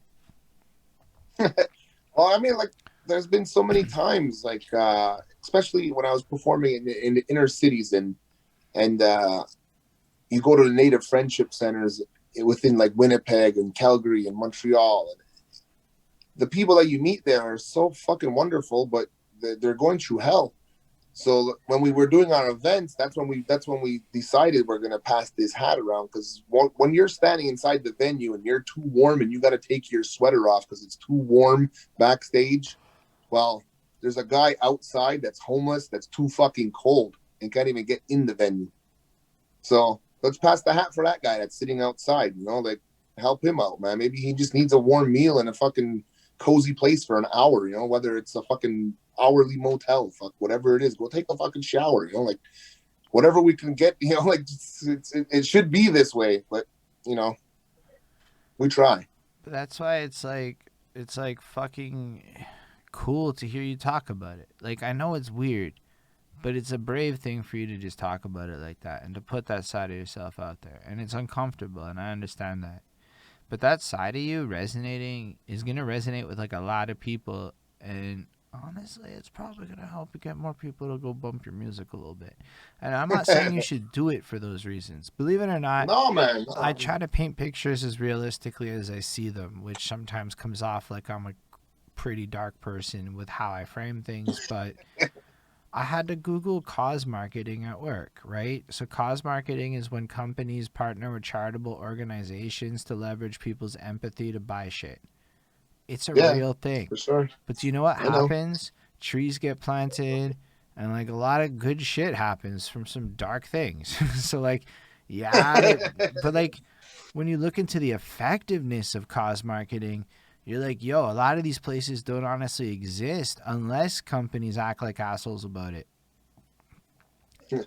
And it's weird, right? Like, so like it's backwards and not like what anyone is culturally used to, but more people are going to do good if we brag about our charitable actions than if we don't, is basically what I think. Necessarily call it bragging. I think it's bringing awareness. Like letting people know that it's not always the person's fault they're in that situation, and it's not an addiction that got them there. Yeah, I agree. It's none of Bragging's that not shit. right. I don't like That's bragging that's either. all just stereotypes. You know what I But mean? like, And I don't even. sometimes we just gotta help them out, man. Put a hand out, and it might help fucking change the guy's life. Maybe next time you see him, he'll be fucking hiring you to your job. I don't like to brag about that shit either, though. Like, I say this almost to like myself too. Like, I do some good things for people that nobody's ever heard of. And I just don't like to share it. Like, the fuck do you need to know Yeah. about how good I am? I'm a motherfucking asshole. I swear. Like, I spent like half my life saying that shit. And I'm like, I mean, I don't want to brag about some of the micro things I do, but like, maybe if I frame my life more like I give a shit about everyone, like Willie's doing, it's a cooler thing. And I talk about community more, people like it more because it's like better ways to live. So it's not like bragging, I think. Maybe advocating. Advocating for different lifestyles might be a better way to put it.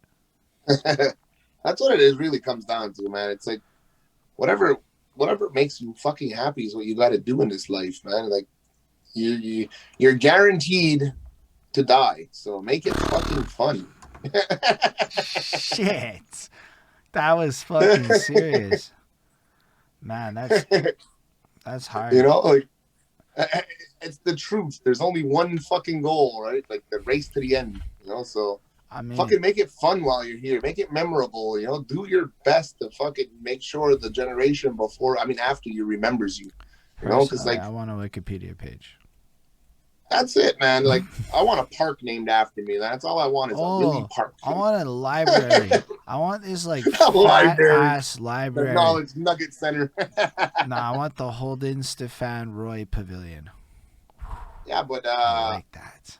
how far are books gonna go down the line in history, though? Forever, my guy. Are they still gonna be needed? Yeah. I It's mean, gonna be like the Mayan calendar. They burnt them all. They destroyed all of them. There's only one left. yeah, but like in the concept of physical books, maybe not. I can't really say that I think print media has the hugest future, but as a niche item, for dude, like I buy books still. Like I I put, buy books too. and I know a lot of people who buy books because there's just something to the physical essence of turning a page as a pleasure item that like cannot necessarily be replicated until VR gets that good. In which case, fuck that. VR is that good. I'm okay with that shit. Yo, if I have some virtual shit that makes it that good that it lets me turn a page and it feels that way, okay, I'm in. I need to feel that weight though. If I don't feel that weight in my hand when I read that book, that's not the experience. I have a hard time putting stuff on my body, so I don't think I could do the VR thing. Yeah, like, I don't like the. I know it's a weird one, but then you do on a roller coaster and you're like, yo, this shit's actually, I want to do that. Fuck again. that. You get on those things? No, but the VR roller coaster is fucking crazy. Cause like, no way, man. or the, I don't know. But dude, like I've been on one roller coaster in my life. Really? I went on. Oh, I get those fucking things. I went to like La Ronde when I was in high school, and I remember that I was with cadets and like people, and so I had to be cool. And so I got on the fucking Boomerang as my first roller coaster, and yo, that shit was a weird experience. You know, cause nobody tells you that you're gonna get like jerked around and shit like a fucking pinata. So I was not ready for it. Right? It was good though. I'm into it. I'm into roller coasters. I did all of the ones at La Ronde, all of the rides. I've never talked about La Ronde on this shit. The only one I did. Which one? The Goliath is the only one I tried. You don't like it? That one's big though. That. That's a scary one. That's the vert drop, right? Where it's just like. Oh yes.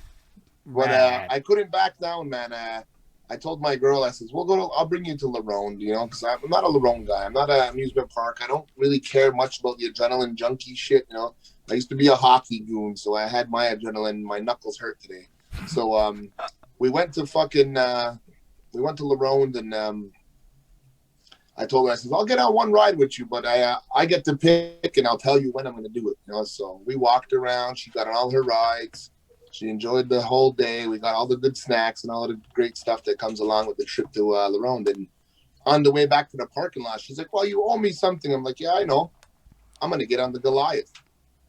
She's like, no way. You're going to get on the biggest one on the way out. I said, yeah, we're leaving. So I can get on that, get in the car, and get the hell out of here. You know, like.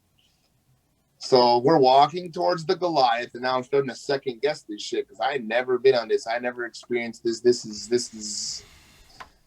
is insane for everything I've ever done. You know, like I don't leave at the time, I've never left the ground. I've never been on a plane at that time.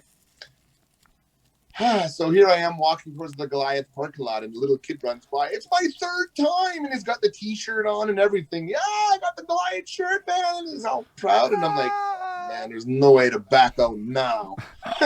You know, once you see an 8-year-old do it, you're done. You got to. Yes. Now we continue, right? We get on the ride. We get in our seat. They pull us up. They come over the top with the strappy thingy.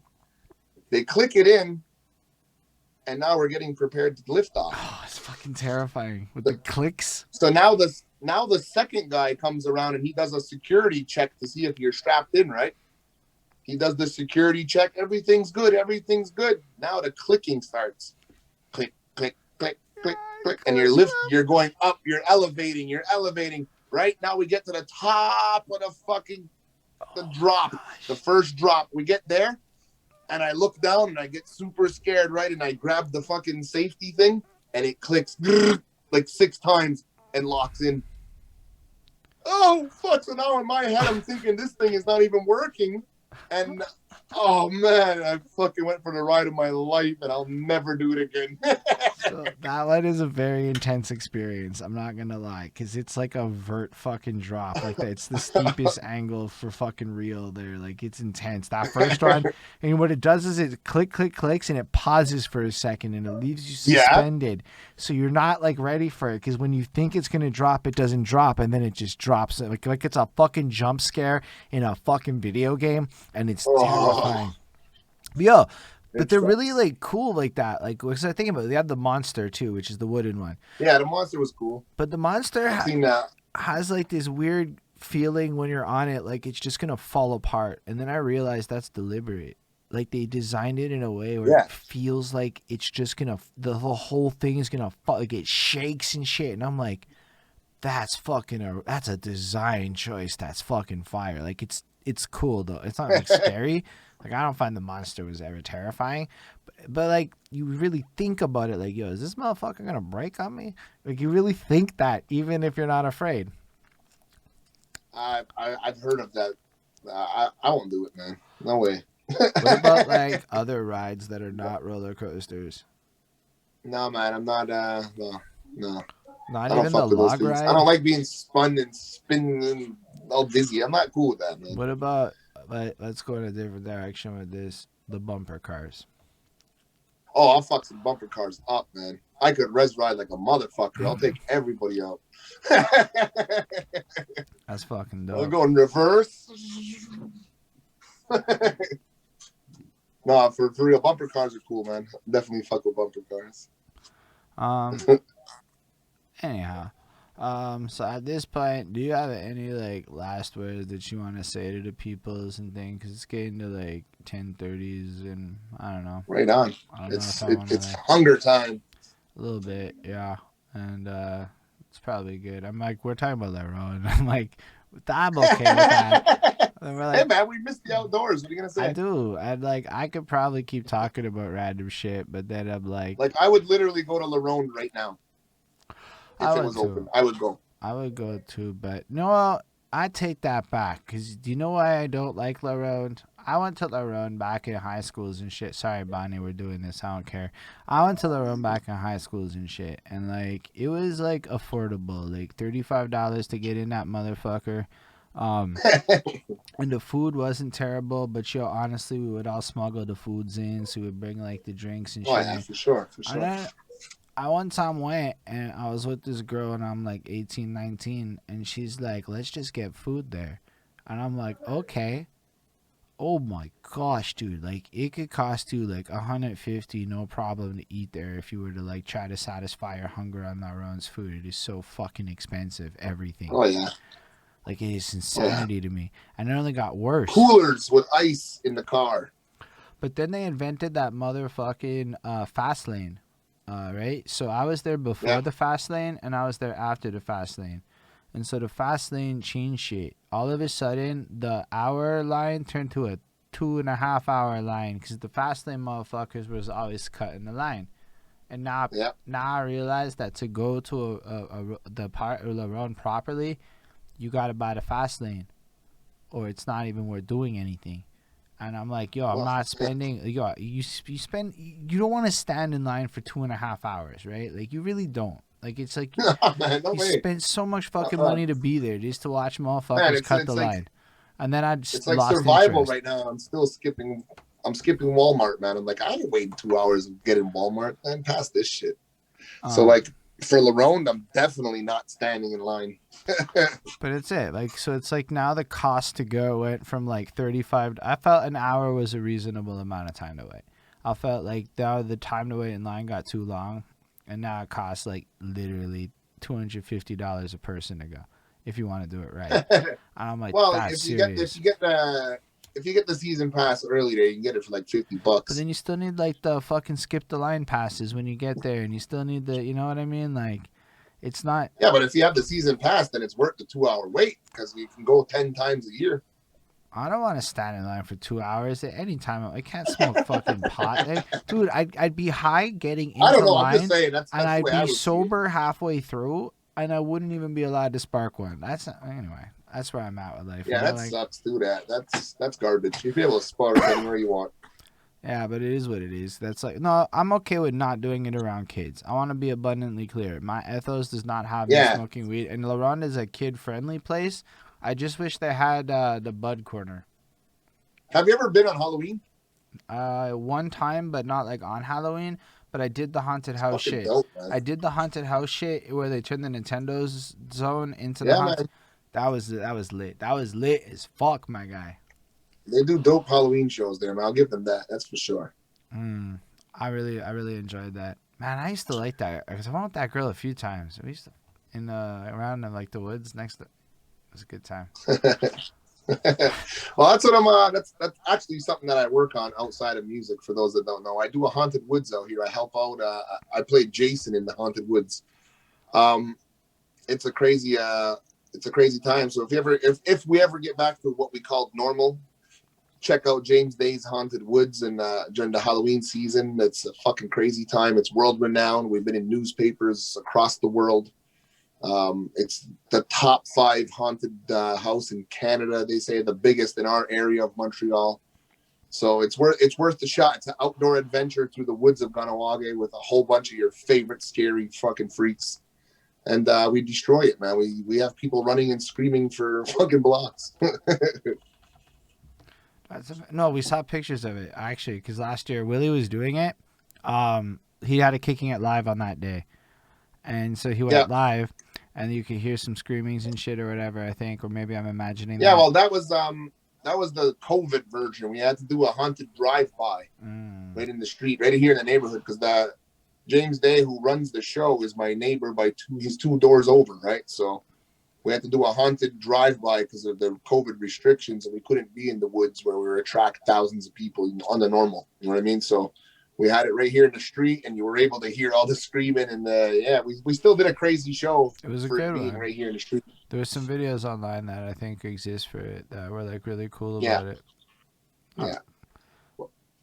Those are some things that I do outside of music and entertainment. It's still entertainment though, man. It's fucking fun, man. To get someone like me to shut up and play Jason it's just polar opposites, you know. But that's what Halloween's about, my guy. Is when we dress. That's it. You get to be whoever you want for one day. That's dope, though. I appreciate you coming through, Willie. I think you're an interesting dude, and I really enjoy talking about shit. I don't even know what these second episodes or whatever is supposed to be. I call them interviews. It's just a loose term to have a discussion. I don't know. I'm just get curious. It's easier in the viewers' eyes and ears to call it an interview because that's what they're gonna expect. One guy talks, the other guy responds. But when we get together, it's just banter. Well, so I mean, there's a bit of a system to it, though. You'll notice in the earlier half, I talk less and I talk a lot more because it was funny. It was you who pointed out that 2-hour thing. Yeah, man. And then I said, "Oh shit, I'm gonna double down on that post 2-hour thing." At the 2-hour point is like I can start really talking now. So I actually wait for it because Willie Skandalz pointed it out to me. I wasn't doing it on purpose. So there's a bit of a system to it, but yeah, occasionally the guests have asked me questions like once or twice, which is fine. But I don't know what they're going for. Like I think like one guy would try to like twist some shit on me, and then I'm like, and not like a negative way, but like try to catch me off guard. And I'm like, you're not gonna catch me off guard, my guy. I think Don Smooth did it though in a more graceful way, and it was more fun. Don Smooth was fucking fun. Don Smooth's good, man. He'll catch you. No, my guy, you're not gonna catch me off guard when I'm online like this. I mean, and if you do, I'm gonna be like, fucked up. Like, don't gonna say that like it's candy. It's nothing to me to say that. I get told I fuck up by Bonnie every day of my life, and I love her for it. You know, like it's just what it is. And then you learn to love her, and then it gets easier to admit. That's what we keep them there for, to keep us in check. No, she keeps me grounded. I realize that. Like, yeah, definitely. I am straight up a dreamer. My head is in the fucking clouds and shit. Like, I have a lot of trouble remembering what like regular people, and I don't mean it like that, but like what like the average person thinks like anymore. Like, I don't know how to describe it. It comes out Dude, so I get you so pretentious, much. but I like, understand that. I read so many books. I've done so many fucking things that have deviated from standard life paths at this point in my life that no, I'm not really normal by any conventional standard because I don't do. Normal people don't finish their day job and jump on Twitch 7 days. Not, and I'm saying it because out of literally a population density standard, normalized. Normal is about the average. It is a word that has a very particular meaning. It is what's regularly normal in your generalized locale. So nah, my shit's not typical. So it's hard for me to like reading messes me up, man. He's not even like I read 110 fucking books in 3 years. It's my biggest flex. Fuck everything else I've done in my life. That is the That's coolest good, shit I man. ever That's a did in my lot, life. man. And I say it I can't because even say I touched 130 books in that much time. 110, but whatever. 130. Nah, 110. I'm only on book 2 this year. Trust, it's over. But I'm like, to me, this is like I get to have the podcast in my face. Like, this is the podcast people watch to learn shit, but it's my podcasty thing, so I get to do. I guess it is maybe a podcast for the simple sake, but I realized, I don't learn as much in books, but motherfuckers be teaching me shit like fucking 3-4 times a week on camera. It's dope.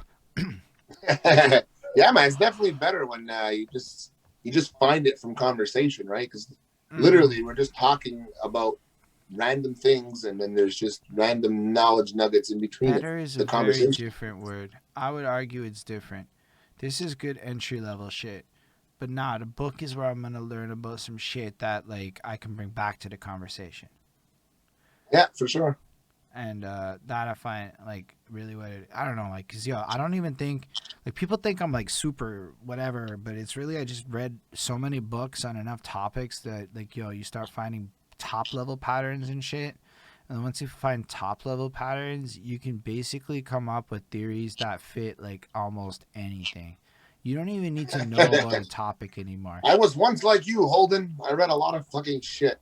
No, but I had like children, and that I changed a don't lot. have kids. Facts. That's it, I man. don't have kids. Yep, Every time a parent that's says it, that man. to me, I'm like, yo, facts. You guys get like what, 3 a year if you're lucky?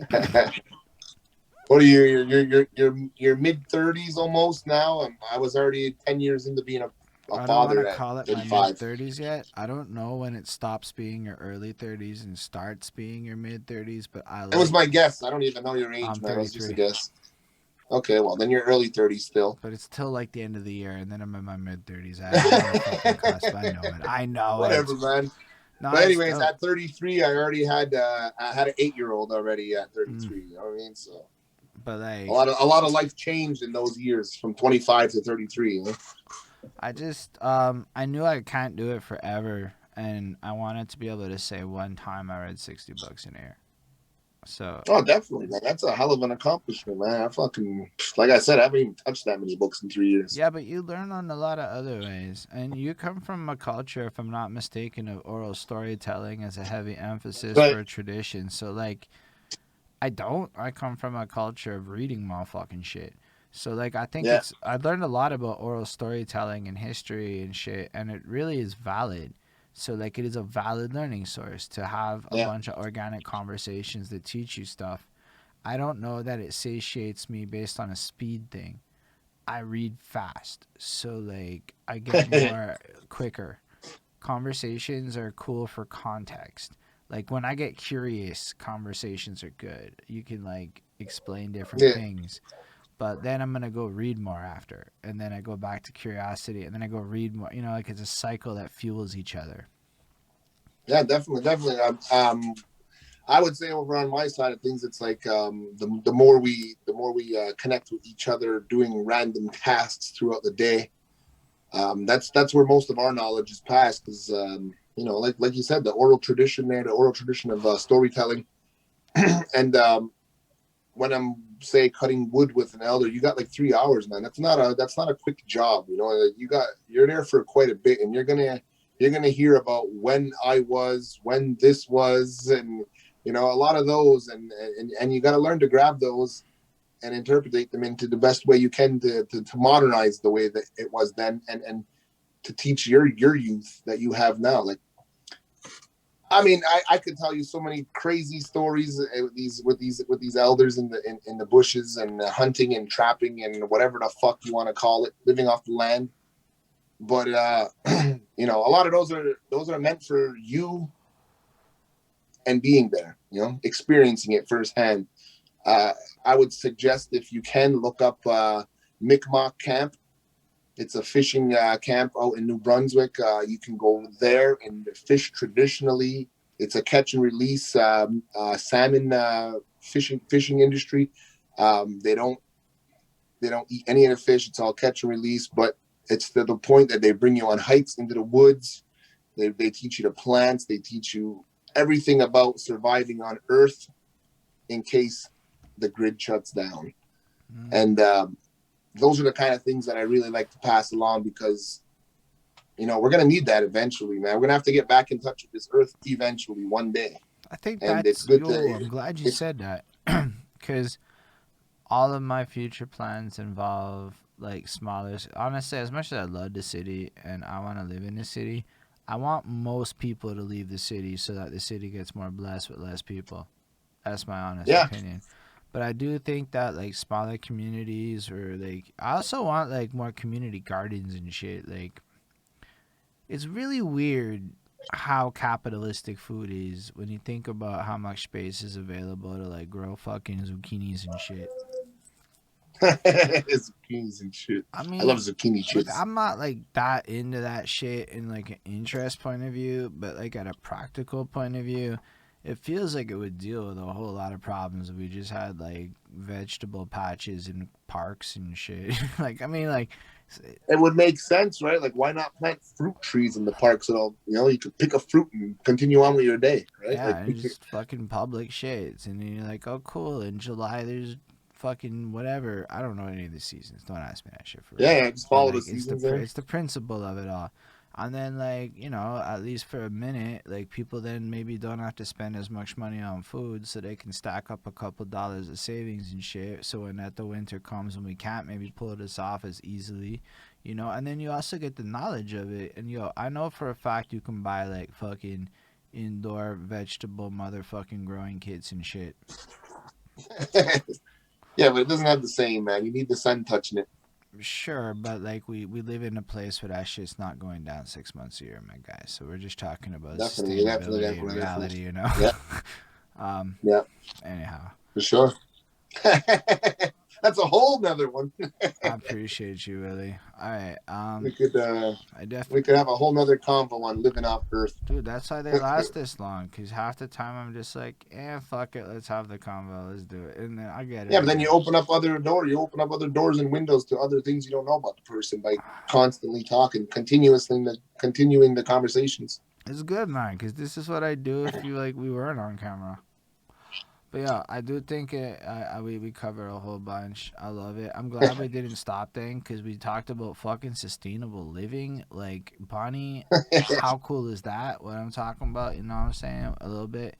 Look up sustainabilities and minimalisms and shit, and then do what Yeah, you for real, can. man. And then don't feel bad if you can't do what the YouTubers do because, that shit's whack to me. But whatever, it's the futures, and I get it.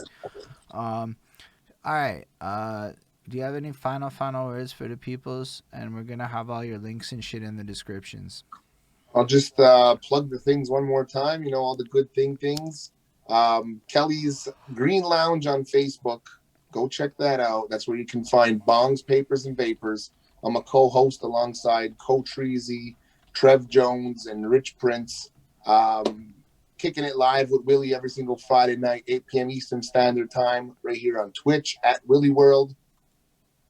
Go down to Tribe Music, subscribe to my music, get the exclusive records for your collection. You can put it on whatever device you want. If you're new here, subscribe to Behind That Suit. Hit that follow button. Do all that good shit because Holden's the motherfucking man. Shout outs to Chris Chrome. Shout out Chris Chrome. Shout outs to Bonnie Bars. Yeah, Bonnie's the best. She started dropping bars, but it is Tuesday to Cypher. Willie went hard last week, and Willie held his own, and Willie did really fucking good. So, if you want to see Willie rap for reals, Tuesdays behind that suit, this very channel. But on that note, y'all know what it is. Thank y'all for being here for real. Those of you in the live, honestly, it's dope. Like Political Canada, you fucking dope. Bonnie's dope. Ismail's dope. I know Jamal was here. I know, like, yo, shout out Don Smooth for coming through. That's always so fucking cool. Ismail is always, that's fucking, like, you know what? It's nice to know that Ismail's gonna be there. Like, it's fucking dope. I know one day Ismail might get busy and that can't happen. He But pops in every time too. It's so dope. But like, it's heartwarming at deep levels and shit. And then for those of Yeah. you watching in the future, yo, shout out all of you though, because you're cool too. You're just not here right now, and you could be, but you're not. So hit the follows and subscribes and shits in your world. And for those here, don't dip out quite yet. We're going to raid DJ Bobby Payne. Keep the music Bobby vibes going, Payne. so make sure to stick around. Hit that follow fucking button when you get to DJ Bobby Payne's and shit. Special thanks to the patrons: Ismail Gadamsi, Chris Powder, Jonathan Barnes, DJ Black, Hurricane, Linda Williams, and Scribble. They're dope. They support what we do, etc., etc. Willie already plugged me on Twitch, but if you're in the future, patreon.com/behind that suit. Anyway, on that note, live long and prosper.